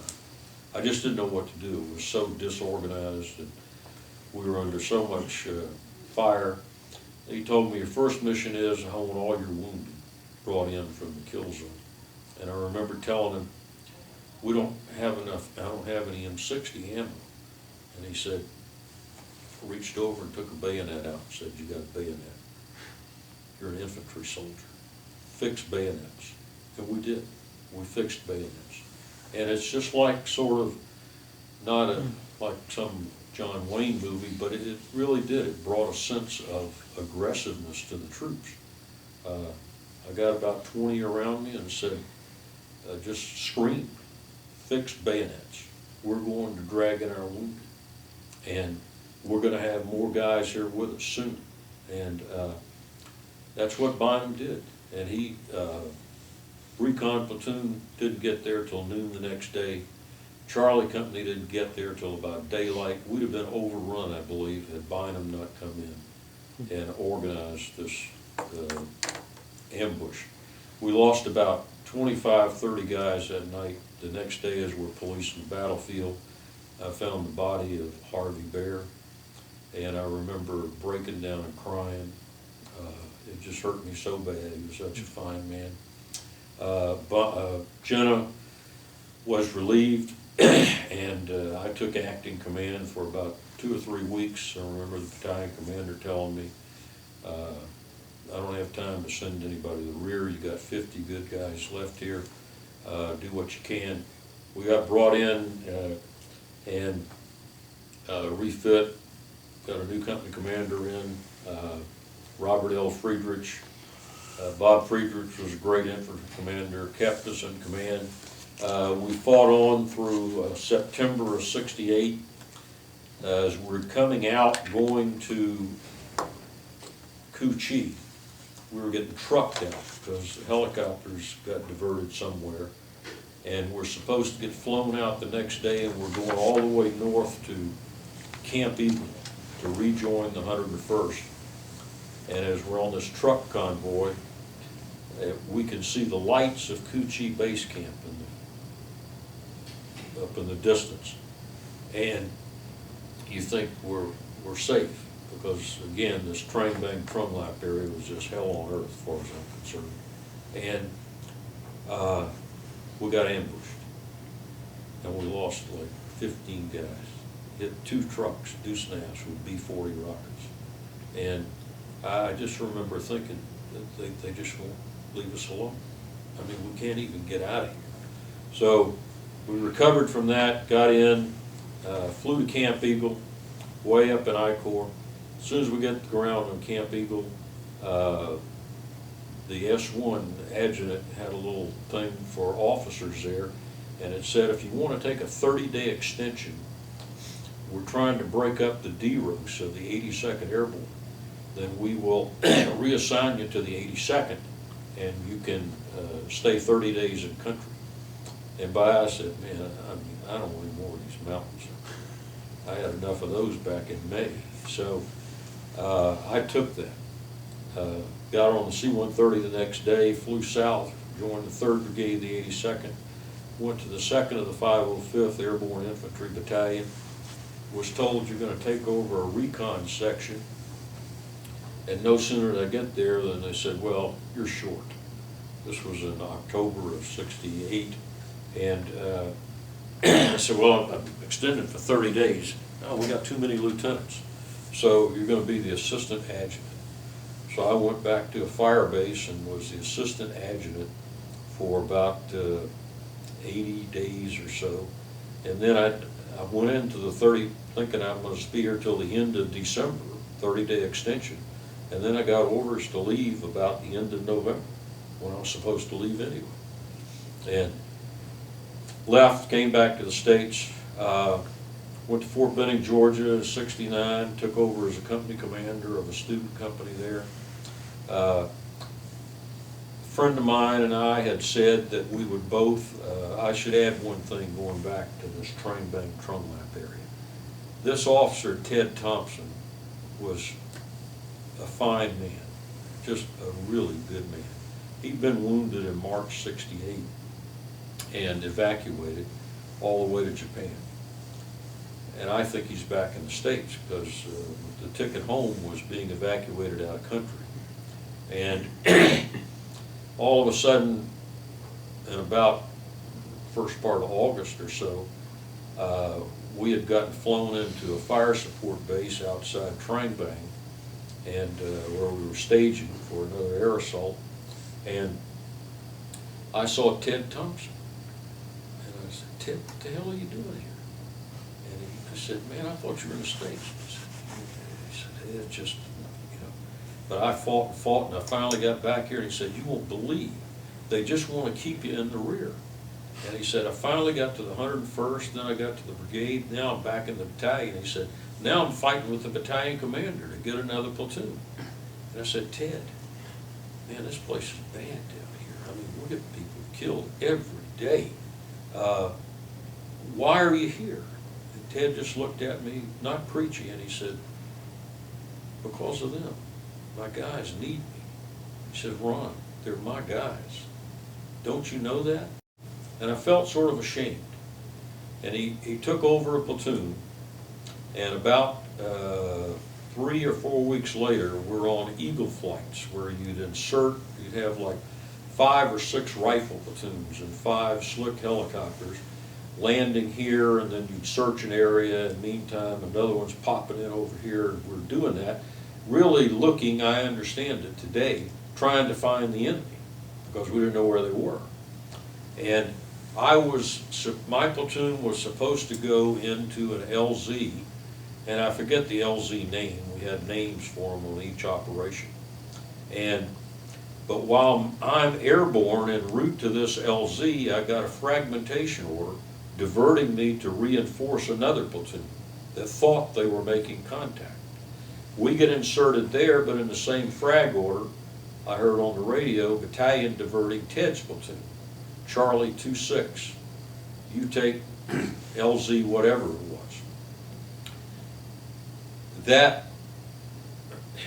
So Ted Thompson went to my mission. I went to another mission. Ted's platoon hit that LZ with 5 helicopters. And all I heard was screaming in the radio, pilots, this aircraft is down, 5 helicopters, 3 stayed on the ground. Total of like 21 troops killed in the first 30 minutes. Tremendous firefight. We wound up going over there later to reinforce. Ted Thompson was killed in that firefight. And I helped 2 days later evacuate his body. And not just because it had been my mission, but because it really had a lifelong impact on me. Ted was just such a super fine man, and I realized this day, you know, we were at Fort Campbell before we deployed. That's really in the South. He was at Fort Benning. The racial prejudice in those days and everything, and Ted Thompson was above it all. He was, knowing Ted Thompson, and later in life reading and hearing about Colin Powell, I've told my wife, I knew a Colin Powell by another name. This is one of the finest officers in the United States Army I ever met. And he died as a lieutenant because he said, those are my guys, they need me. He understood the meaning of leadership. So came back to Fort Benning. I put in for flight school, but I waited because Fort Benning gave me a company. And I was a lieutenant still, and I said, gee, this is really a big deal. And I put in for flight school too late, about a week after I put the application in, passed all the tests, and all personnel called and said, sorry, we got orders for you to go back to Vietnam, and the priority is for advisors. So I wound up going to Fort Bragg to a training course for advisors called the MATA course. Went to language school at Fort Bliss. Deployed to Vietnam for my second tour in March of 1970, right after getting married, 10 days after I got married. Got there, I'm getting assigned to some place in each corps area under the 3-star U.S. officer who commanded U.S. and advisory teams. He had a 1-star who commanded all the advisors. And then there was a civilian, a deputy for courts, civil operations and rural development support. At the top of the chain of command was a MAC Corps advisor who was in Ambassador Colby, who worked for General Abrams. And so I get, and I'm told I'm not going to like a battalion or anything like that in the South Vietnamese Army. I'm going to Corps. And so I go in, got an interview with Ambassador Whitehouse in the 3 Corps area, and he tells me, my deputy, this colonel, will tell you where you're going. It was some district way out in the hinterlands as a deputy district advisor. I walk out of his office, and this little bitty lieutenant colonel, Bantam Rooster kind of guy, stopped me and said, who the hell are you? Looked at my combat patch on my right sleeve, said, you know anything about infantry, etc.? I said, well, I think I do, and you know, asked me a little bit. And he said, where are you going? I told him, and he said, you're not going, keep your ass right here. And he walked over, knocked on the door, went in to see this colonel. I heard him say, I need a good captain. Sounds like I found one. Give him to me. And he came out and said, get your shit and come with me. We hopped in the back, this was in downtown Benoit. We hopped in the back of his Jeep. I remember it had all sorts of antennas about it. The guy's name was Ken Trinkler. Ken Trinkler was the Deputy Province Senior Advisor of Benoit Province. The senior advisor was a civilian CIA officer, and they were both a really great team. Trinkler gets me down to the Province Advisory Team 98, the Benoit Province Advisory Team, and I mean, he gives me like 15 minutes, gives me a glass of ice water, tells me we're going, and then I hear a helicopter cranking. They said, get your shit and let's go.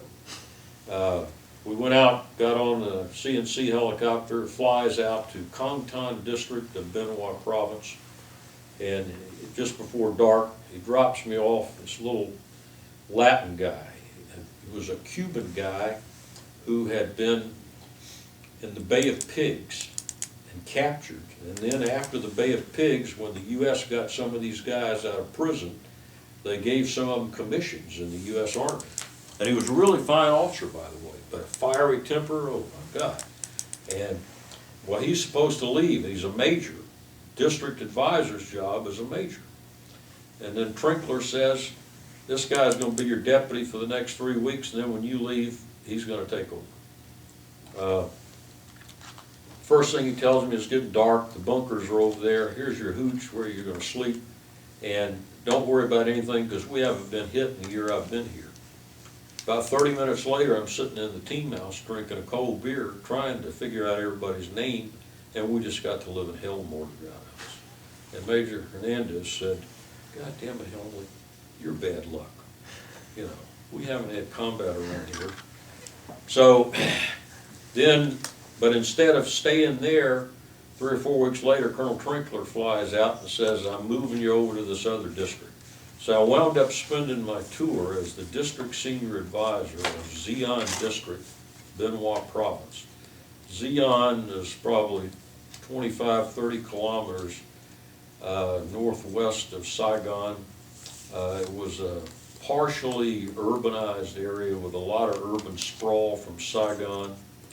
And I really had Nguyen Minh Chau was my counterpart, Lieutenant Colonel, South Vietnamese Marine Corps, wounded 7 times, held the American Silver Star, fought all the way back to the 50s against the Viet Minh,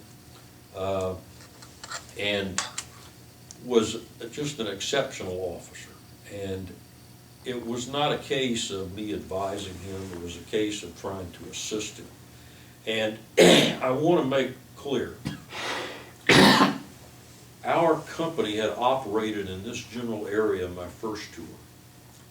Things were so much different. It was not all peace, but we were dealing at this point in time, 70, 71, in this area, with principally the Viet Cong infrastructure. There were no North Vietnamese regulars left. The VC military was eradicated for all practical purposes. You were dealing with a lot of politicization, psychological stuff. The infrastructure guys, people that go around and try to coerce money, almost like gangsters, I reckon. And my first tour was slug 'em out infantry combat, and I didn't feel that I understood what the hell we were doing there or what was going on, and it looked hopeless to me. This time, we were making progress. General Abrams flew out, took briefings from us. The Hamlet evaluation system, a lot of stuff, but it was a excellent trying to get a handle around what is really security, what's really going on. Is this place really secure? I would go out at times, and though it was against our SOP, there were a couple of nights I spent the night in villages and hamlets with no other American. Did we have a little bit of shoot 'em up? Yeah. One time we employed Cobra gunships when we found a group of stragglers dug in under an embankment and they wouldn't come out. And we had a Cobra unit out at Zion Base Camp, and I just called them up and said, can you come in and just, there's no sense in anybody getting killed for this, they won't come out. Screw them, we'll kill them. They rolled in, said we need a little target practice anyway.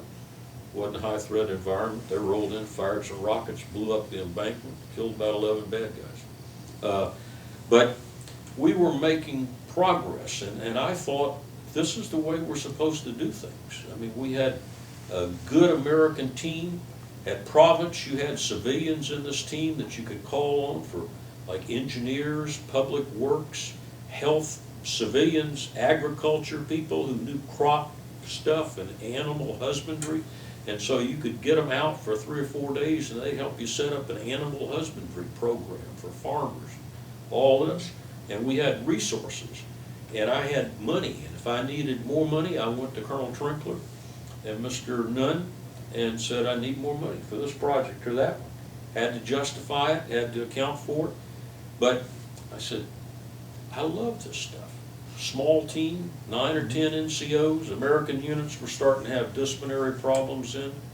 And I was offered a 6-month extension to stay, and I wanted to, but my brand new bride of only 10 days said no.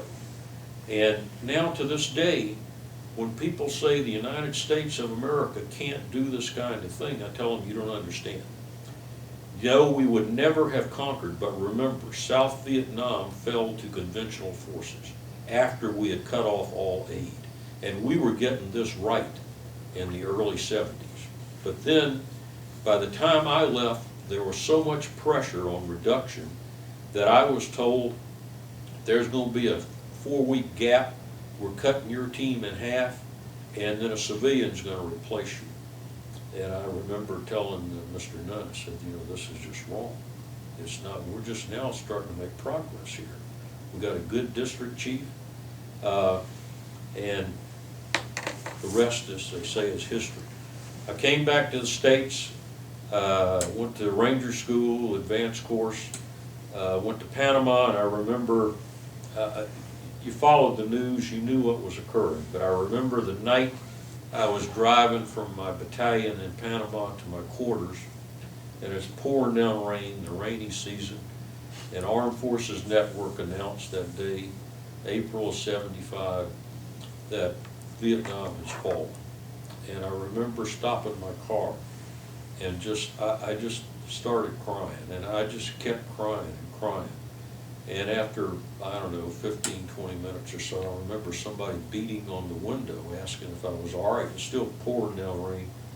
And whoever lived in the quarters saw my car sitting there with the lights on, and they got suspicious. And they walked out, and I said, yeah. And it was a guy that I knew from elsewhere in the brigade. And he said, what's wrong? And I said, I just heard the news about Vietnam. I said, I don't understand any of this. And so he asked me to come in for a beer or something. I went off on him. And but I've never forgotten that. And later on in my career, I began to read and try to understand about what happened. I will tell you, my first tour in Vietnam shaped everything about how I personally view life, relationships, family, others, service, leadership. My second tour shaped how I view a lot of things politically. When I served as the chief, I took over as Chief Army Reserve in May of 2002. In September of 2002, the Chief of Staff Army held a 2-day seminar with the senior Army staff where we were briefed on what became the Iraq incursion, briefed on the ground plan. And the purpose of the Chief of Staff Army was to dialogue and begin planning from a Title X perspective, how we marshaled equipment, troops, trained, etc. Got the Army ready to support the combatant commander's scheme of operations in Iraq. And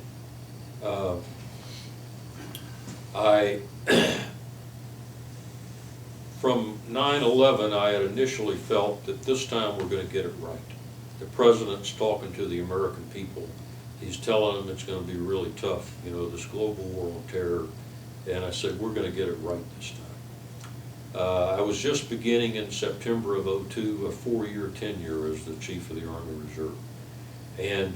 But as we started to do things, it became apparent to me by about December of 2002 that the President may be saying this, but his subordinates aren't speaking it in practice. We were enduring such delays with the civilian leadership wringing their hands, squeamish, didn't want to approve funding of pipeline to go to Kuwait, and didn't want to approve the mobilization of troops in time, and then, well, it's the holiday period. And it was a difficult 4 years, and oftentimes during that 4 years, I had encounters with senior civilian officials where I just would tell them privately, you don't get it, do you? I said, you don't understand. This is not a make my day kind of thing with me, but I've already been in one war where the political leadership of this country shot so much bullshit to the American people about how easy it was going to be. It's never easy.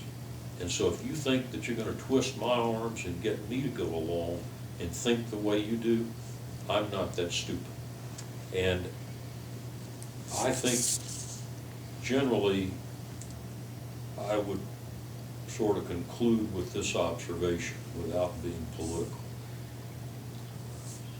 It is true in our system of government that, thank goodness, our military is sworn to not only uphold and defend the Constitution, but follow the orders of our elected officials. But those elected officials have a responsibility to try to get it right. And when they appoint subordinates, such as the Secretary of Defense and the Undersecretary of Defense, etc., then there's a responsibility there to try to pick the right people who have a lot of sobriety and don't believe in the ease of using military force. And I heard this president say, our current president, when we went into Libya, we're not going to use ground forces, we're not in the leadership role. It was almost apologetic. And I said then, this president doesn't get it either. Don't make any apologies. I mean, don't go out and cater to the domestic whims of the American people. I understand. But if you're going to use military force, it's just as dangerous for airmen in a B-2 bomber or on a doggone submarine firing missiles at Libya. There can be a lot of death and destruction there. And when that happens, you ought to prepare yourself for that. And you ought to think about that. And you ought to go to Dover, and you ought to look at those dead airmen and soldiers. And you ought to think seriously about, don't shoot a line of shit to the American people. You don't need to scare them.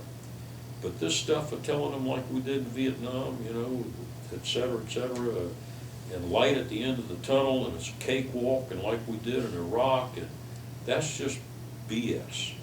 And we owe our country better than that. And I'm not sorry I served in Vietnam. I do, frankly, I don't hold a grudge, but those who did not follow the laws of their country, if you resisted the draft and burned your draft card, to me that, but if you left the country, I just have no respect for you. I've told people that I don't respect you. I don't want to talk to you. I bagged and tagged too many dead Americans who were drafted. Some of them were 8th grade sharecroppers, kids from South Mississippi. And they just looked at you and said, "Sir, I'll do what you tell me to." They were black kids, segregated society. Society looked down on them. They didn't have a chance. And they went over there and they paid for it with their lives because they thought that their country was calling them for duty. And they fulfilled the duty. And so I'm just pretty personally black and white about that. I don't like war, but I think our country does not treat war seriously enough. Our political leaders are not sobered about the thoughts of war. So they too easily resort to using military force like Vietnam.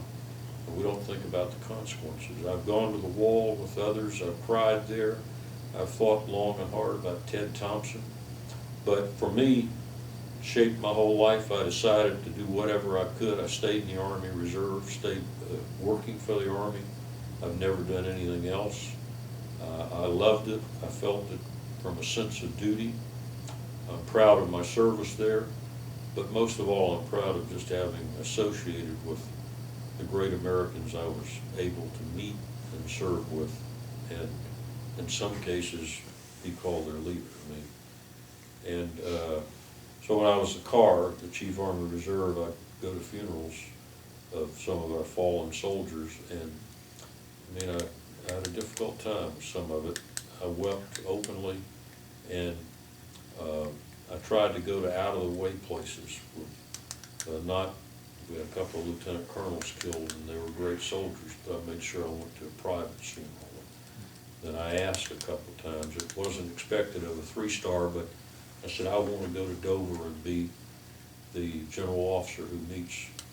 So they call you up and say, "Sir, helicopter, 10 o'clock at night. We got a C-17 with 21 remains in it, 4 in the morning." Okay, we're back. Moving on from Vietnam, I elected to remain associated with the Army. I didn't have a college degree, and the Army, I was serving as a rifle company commander in Panama, loving every minute of it. I mean, it was infantry, and I was in a good unit. And we were training hard and a lot of challenges, but it was very rewarding. And a buddy of mine who was at the headquarters of U.S. Army South called me and said, you know, I'm the protocol officer for the CG up here, and at the CG's briefing, they're talking about the Army having to RIF officers. And you can call up this phone number or whatever and find out. So I called up, and anyway, I got a call back 2 or 3 days later from the personnel people, and they said, "Yeah, you're in the zone. I mean, you don't have a college degree. Yeah, you got 2 years of combat, you got a great file, but you're not eligible to be a regular officer.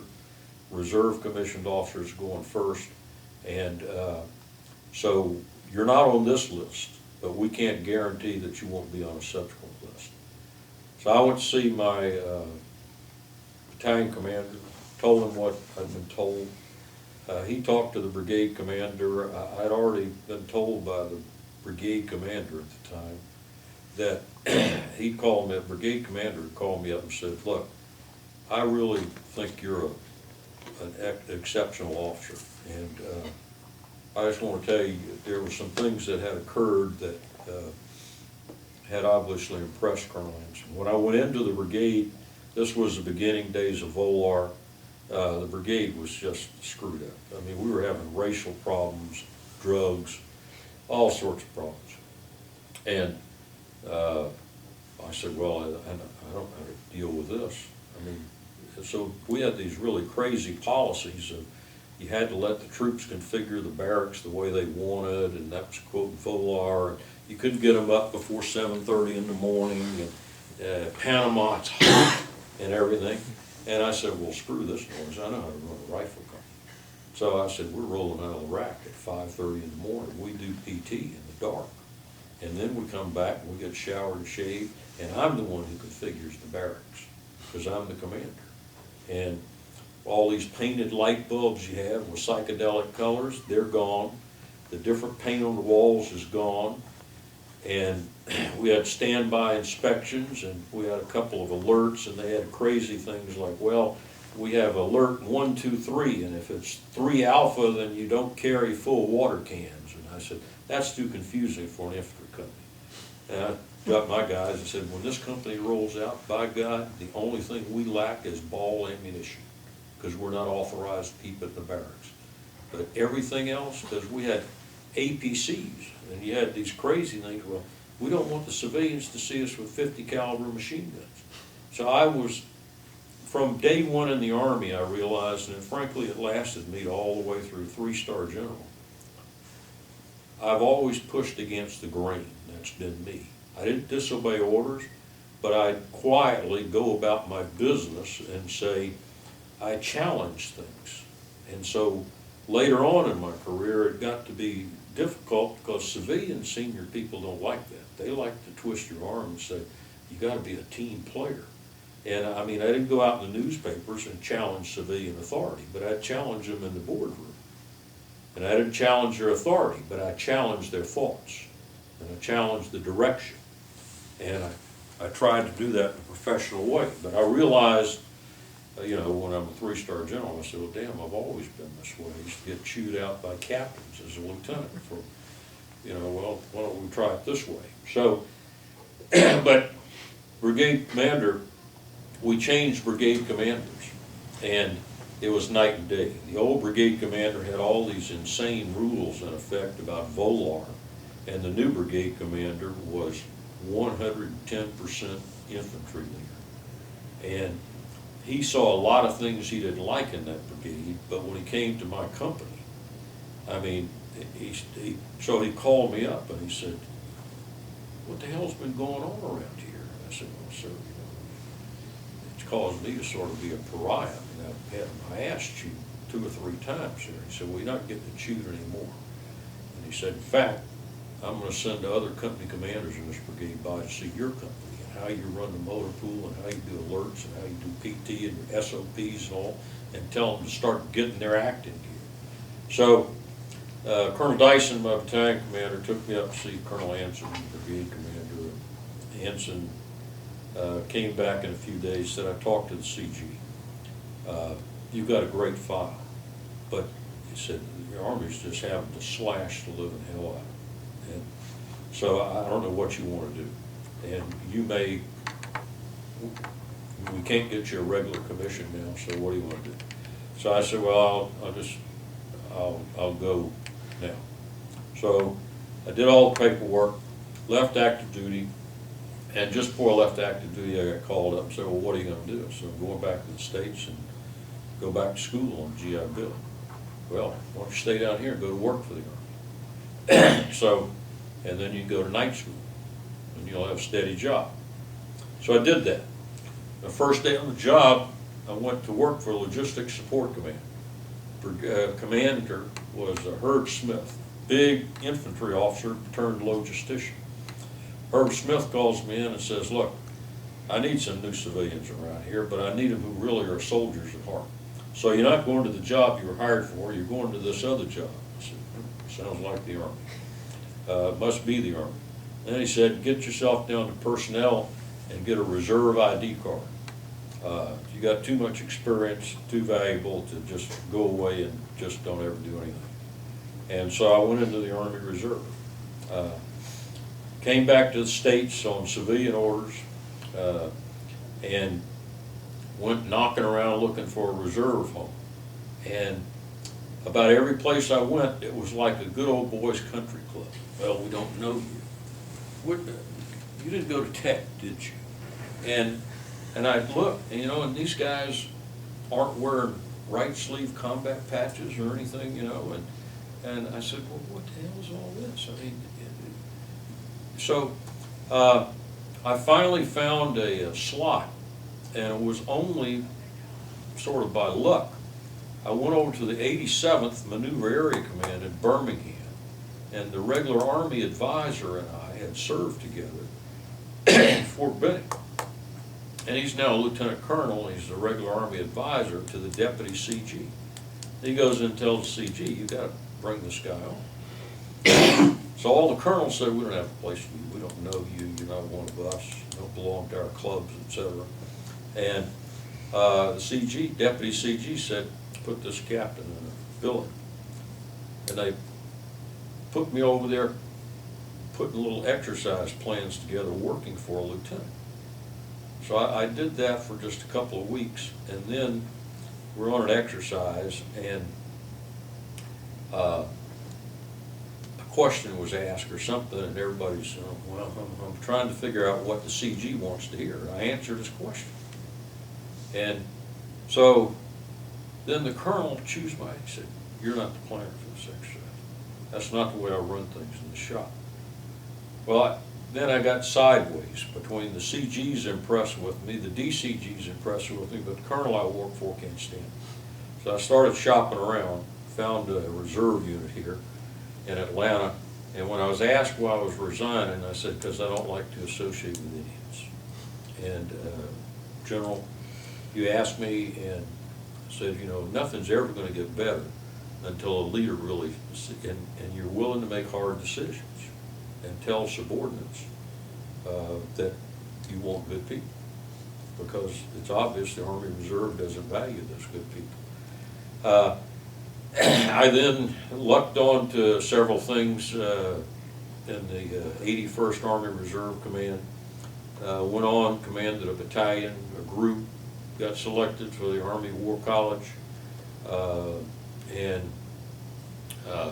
all of a sudden I finished group command. I was the personnel officer for the 81st Army Reserve Command, and I was at my civilian job working for the Army at Headquarters Forces Command, and was in a meeting, walked out, and the secretary said, I've got a note here for you. It said, as soon as you come out, you have to call Major General Barrett. Well, General Barrett was the chief of the Army Reserve.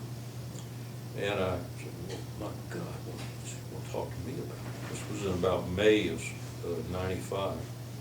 And I'd already talked to my wife and said, I've got a lot of time, 28 years or whatever in the Army Reserve. I'm a colonel, I finished command, I've done everything I wanted to do, and I think I'm just going to, I can't go any further.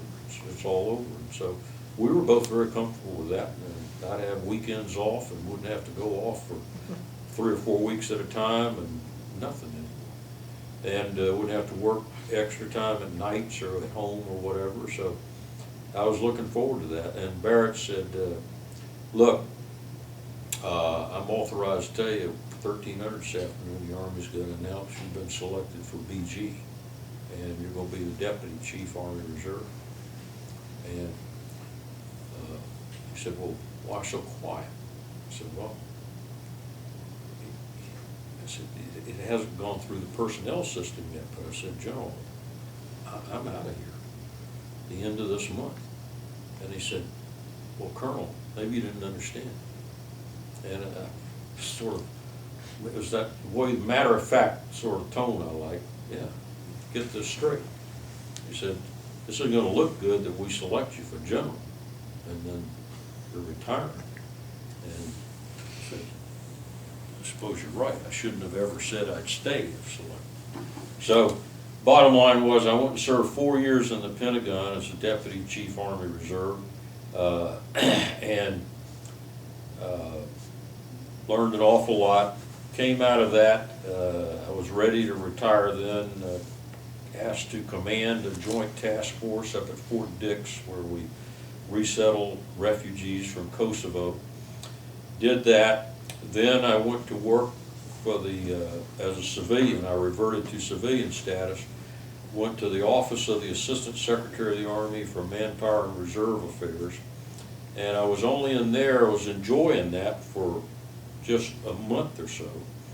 And I was called up to the Assistant Secretary's office, a real fine gentleman, retired Marine officer, P.T. Henry. And P.T. Henry said, the Army sealed your files for a little bit because you had a complaint against you, but it's been cleared up and you've been selected for 2-star in the Army Reserve. And I'm gonna have you put on active duty as my assistant. And I want you to run a special study for the Secretary of the Army on Army Management Headquarters. I did that, really, I mean, totally different kind of work than infantry work, a lot of data analysis, contractors working for you, but I had a good group and we turned in a good product with a lot of detailed history, analysis, statistics, mission statements, facts, figures from all of the Army's major commands, Forces Command, European Command, etc., those big headquarters. And so finished with all that. I then went over to Army Personnel Command as the Assistant Deputy Chief of Staff for Operations as a civilian. Concurrently, I was left active duty, went back civilian status, went over to Personnel Command, had an excellent job, worked with a great group of people, a whole new world of assignments and how many people are in the Army, accounting for them, et cetera, and it was enjoyable. In the meantime, I was selected to command the 78th Division Training Support and Army Reserve, and it was a hybrid unit of about 1/3 active component troops and 2/3 Army Reserve. And I was commanding that on 11 September 01, and we got very busy all of a sudden, training up and mobilizing National Guard troops and going off to war. And then in March of 02, or sorry, about December of 01 actually, I got a phone call from General Officer Management Office saying we're sending a messenger over to see you, and he's got a personal letter for you from the Chief of Staff Army. And the letter said the Secretary is going to nominate you to be the Chief of the Army Reserve. So that goes on. I was announced publicly in March of 02. Assumed command of the Army Reserve Command in April, and then was promoted to Lieutenant General in May. And in that role, really, at first, after 11 September 01, I felt our president had it right in our political leadership about the, quote, global war on terror. And it's going to be difficult, et cetera, et cetera. But it became clear to me when I assumed my duties as Chief Army Reserve that the president was saying one thing, his subordinates in the civilian leadership ranks are doing another. There was great reluctance. We went through just really tremendous stress on the Secretary of Defense, ringing, I don't want to do that, I don't want to do that. And I used to go home at night to my quarters and tell my wife, you know, this sounds like one of these little records you put on with the face of a little baby. I don't want to do that, I don't like this, I don't want that, I don't like that. And at one time we had, like, I remember a briefing on the Joint Staff, 95,000 Reserve and National Guard troops. Now this was all services, Navy, Reserve, Air Force, backed up in the pipeline. And the chairman asked, well, what's the status of this order? And the briefer said, well, sir, the Secretary said it's too close to Thanksgiving, he doesn't want to approve this. Well, then you're close to Christmas. And then all of a sudden, finally, I think it dawned on Secretary Rumsfeld that, dang, here it is the 1st of 03. And if we're going to kick off the war in March of 03, I got to get to it. So all of a sudden it was called the day, mobilization day from hell was the slang for it. It was like over 100,000, and in the Army alone, 80,000 sets of orders dropped. And so you probably read about it, troops flooding mob stations, there's no room for them, money's not there for contracts, for food, and just all sorts of stuff. And it was nuts. It was crazy. In the meantime, we'd had to ship 25 companies worth of equipment, 5,000-gallon tankers, engineer equipment, a lot of support stuff, 2 shiploads to Kuwait. I went to Kuwait in Christmas of '02, and the deputy commander, General Austin of the 3rd Division, said, I'm supposed to be training my infantry troops to go across the berm. I don't have enough to take care of your damn batteries out there, keep the air in the tires. I said, sir, OSD won't approve the MOBORs. I can't get even 10 per unit over here to take care of their equipment in the desert. It was crazy. So it was a strenuous 4 years. We were subjected to inordinately difficult ways. It was clear to me from discussions, the civilian leadership, you'd go out and you'd give a talk to a group, you'd say our soldiers are at war, and we need to support them, etc. And then an assistant secretary would say, well, no, General, what do I say? Well, I heard the president talk, he's calling us a war. Well, we don't want to pound this home too much. I'm trying to keep the public supporting us. And I said, oh, well, this is like Vietnam, right? We stand out and feed them pablum and bullshit, and they believe it. I said, how stupid do you think these people can be?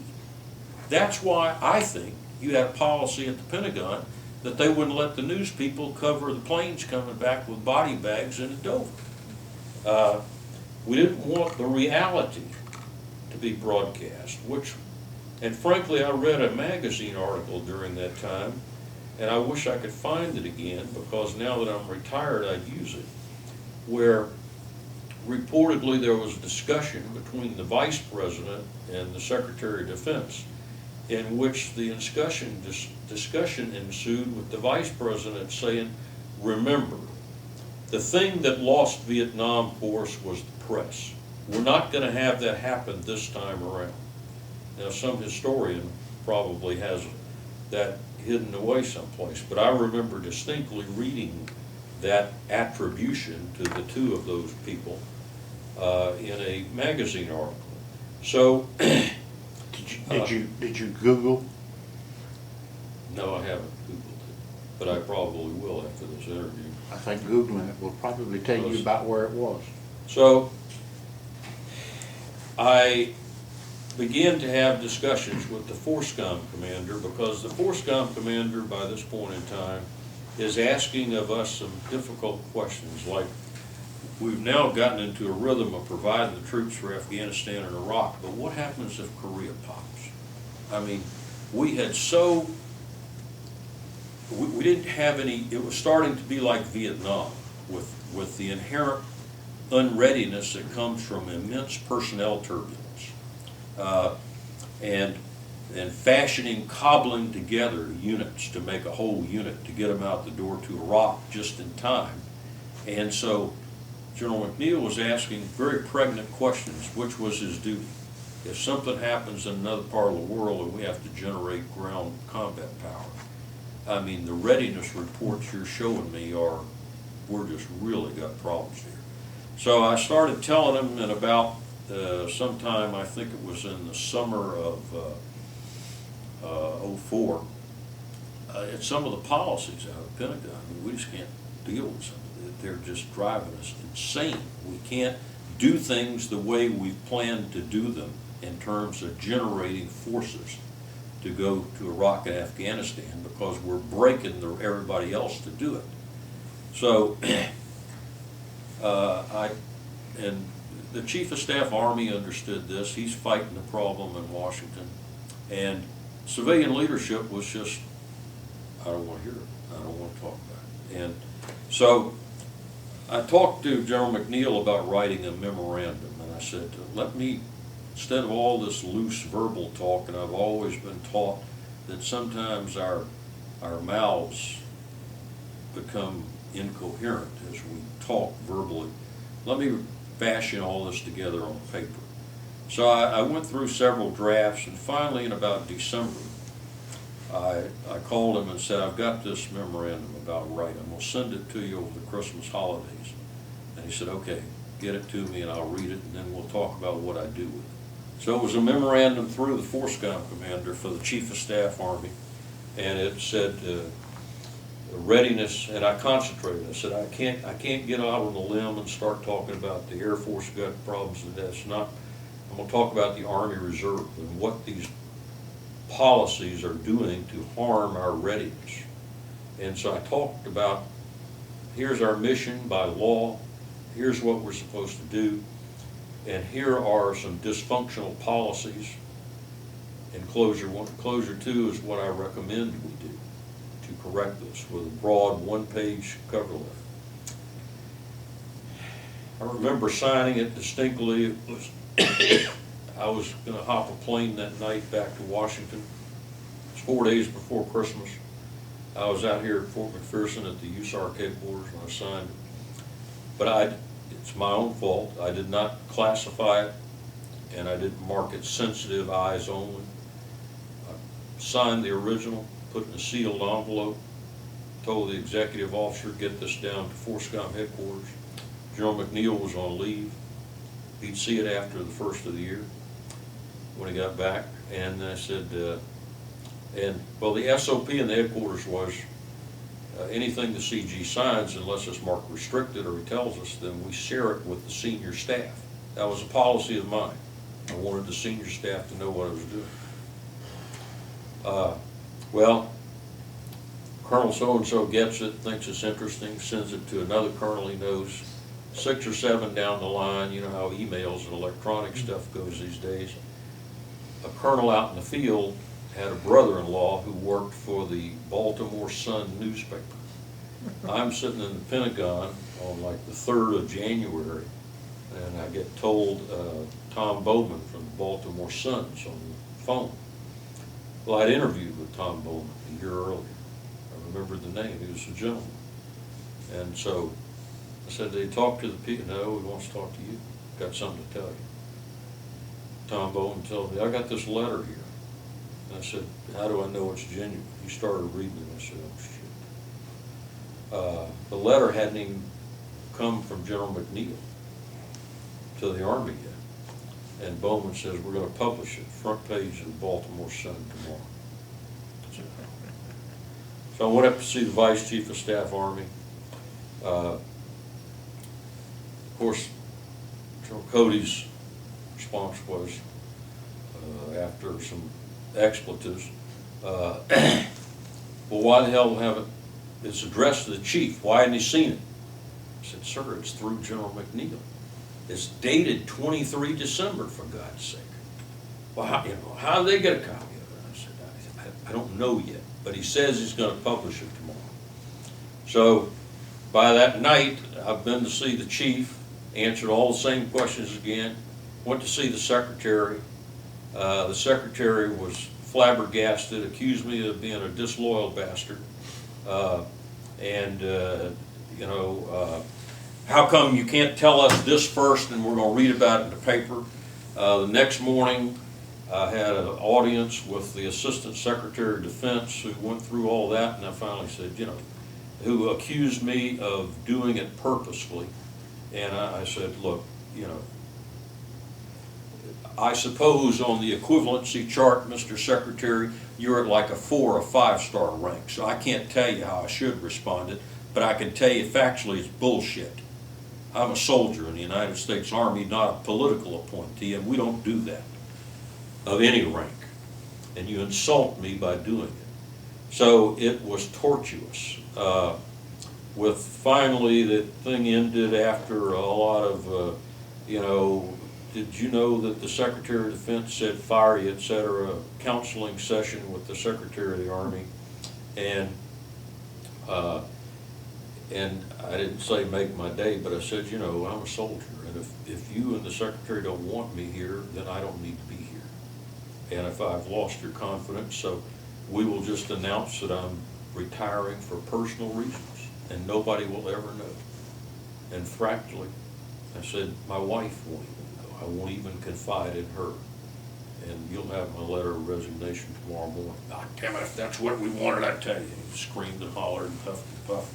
And so, a year or so later, I was told that the Army wanted to extend me. This was a 4-year statutory job, but this was the uniformed Army. The 4 stars of the Army meet and decide who they want to keep on. But you can be extended for 2 years with the authority of the Secretary of Defense. And so it didn't surprise me, though. The general officer, personnel people came to see me, said, the chief wants to extend you. Then they came to see me 2 months later and said, well, the secretary turned it down. And I said, I'm not surprised. I never expected it to occur. I said, when you sat in the Secretary of the Army's office and he tells you the Sec Def wants you fired, and he screams and hollers at you, I said, and you're told by every civilian in the building you're not a team player and et cetera, then I said, you don't expect to stay around. So then the Chief of Staff Army called me up and said, look, I want you to do me a favor. They said, I need to send a 2-star to Pakistan. He said, if you don't want to do it, I understand, but he said, I'd like for you to, because 3-star and 4-star are temporary appointments. They're not ranked as such. You work for only the time you're in that job. So if you're not in that job, you can go back to the highest permanent rank, which is 2-star. So I said, I want you to go to your permanent rank, 2-star, and go to Pakistan. I've got to get 2-star there, and I need somebody you can trust and that the CENTCOM commander trusts. And I said, fine, I'll do that. So I went to Pakistan for 2 years. It was a great assignment. I was a senior U.S. Defense representative.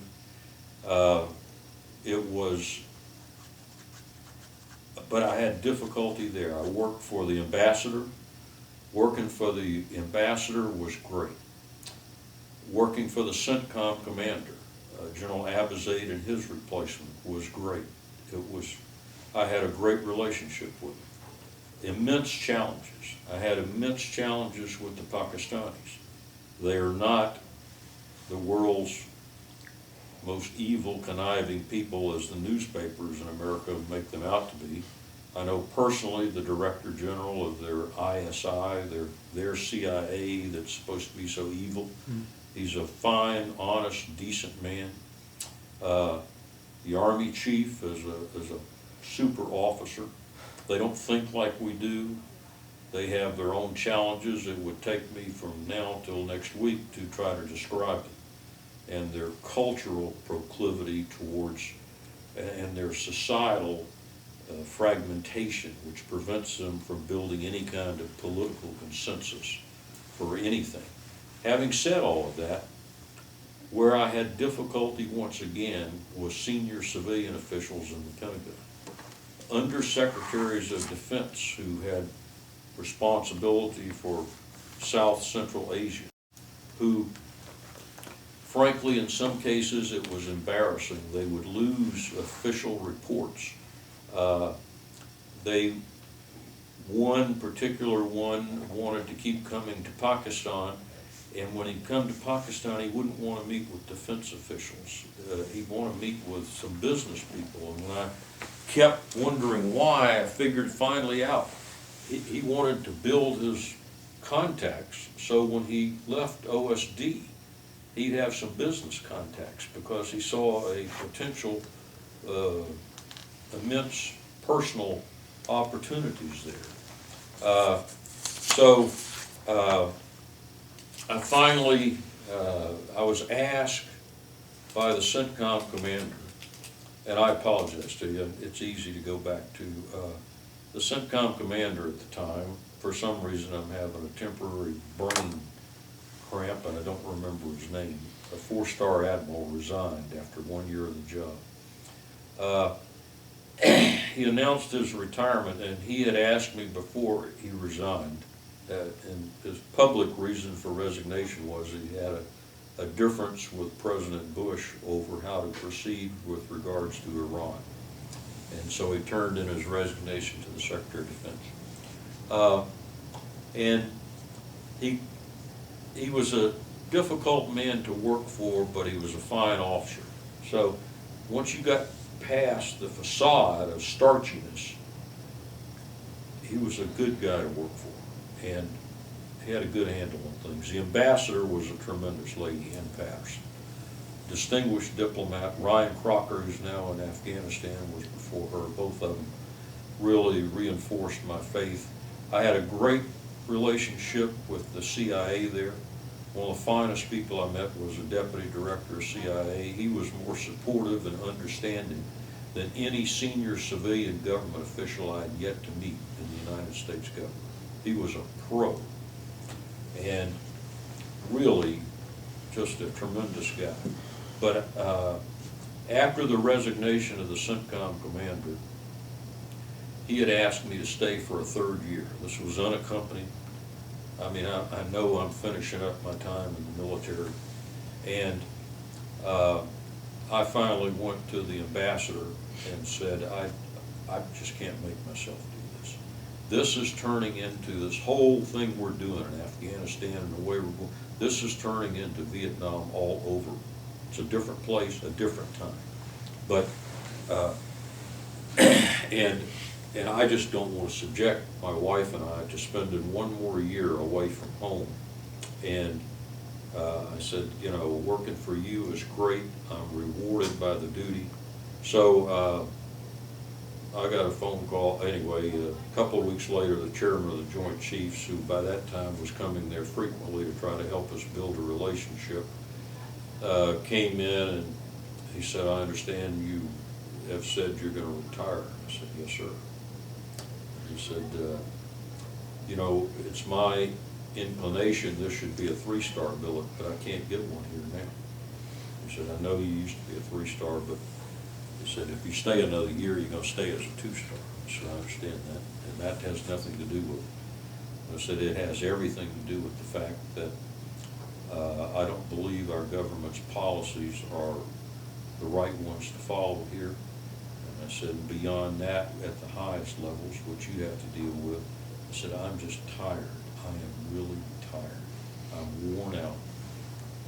The last 4 years in the Pentagon was hard, and then 2 years here, and I said, I'm no better than anybody, but I'm not as young as I once was. I don't have the patience. And I said, frankly, those 3 undersecretaries at DOD I have to deal with, I said, you know, ask the ambassador. She will verify. We get lies from them. We get misinformation. We get no support.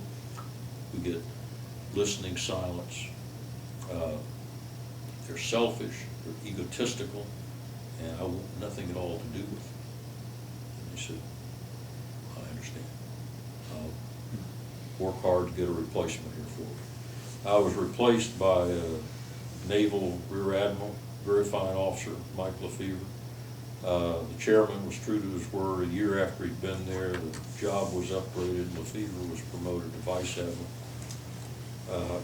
And then Pakistan's of strategic importance to the United States. We're never going to get anything right in Afghanistan if we don't start getting it right in Pakistan. My own view is many of the same problems from Vietnam affect us there and in Iraq.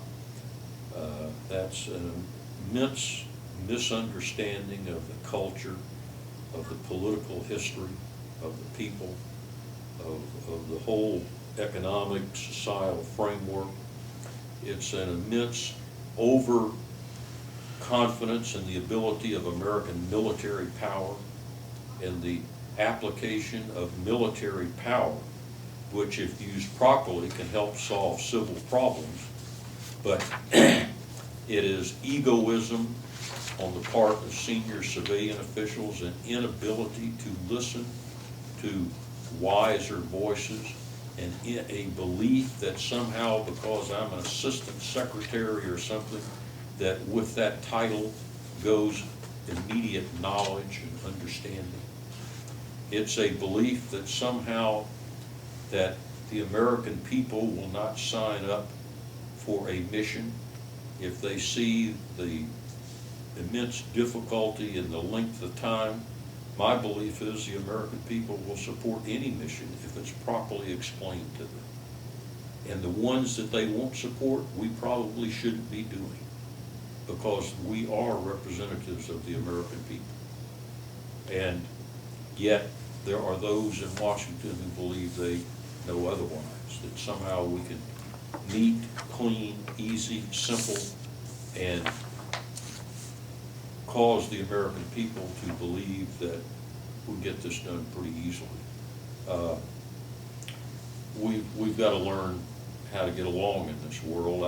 I hope and pray, I think all of us do, we'll never see another war, and even if it wasn't, some people misbelieve that history would tell us World War II was with clarity.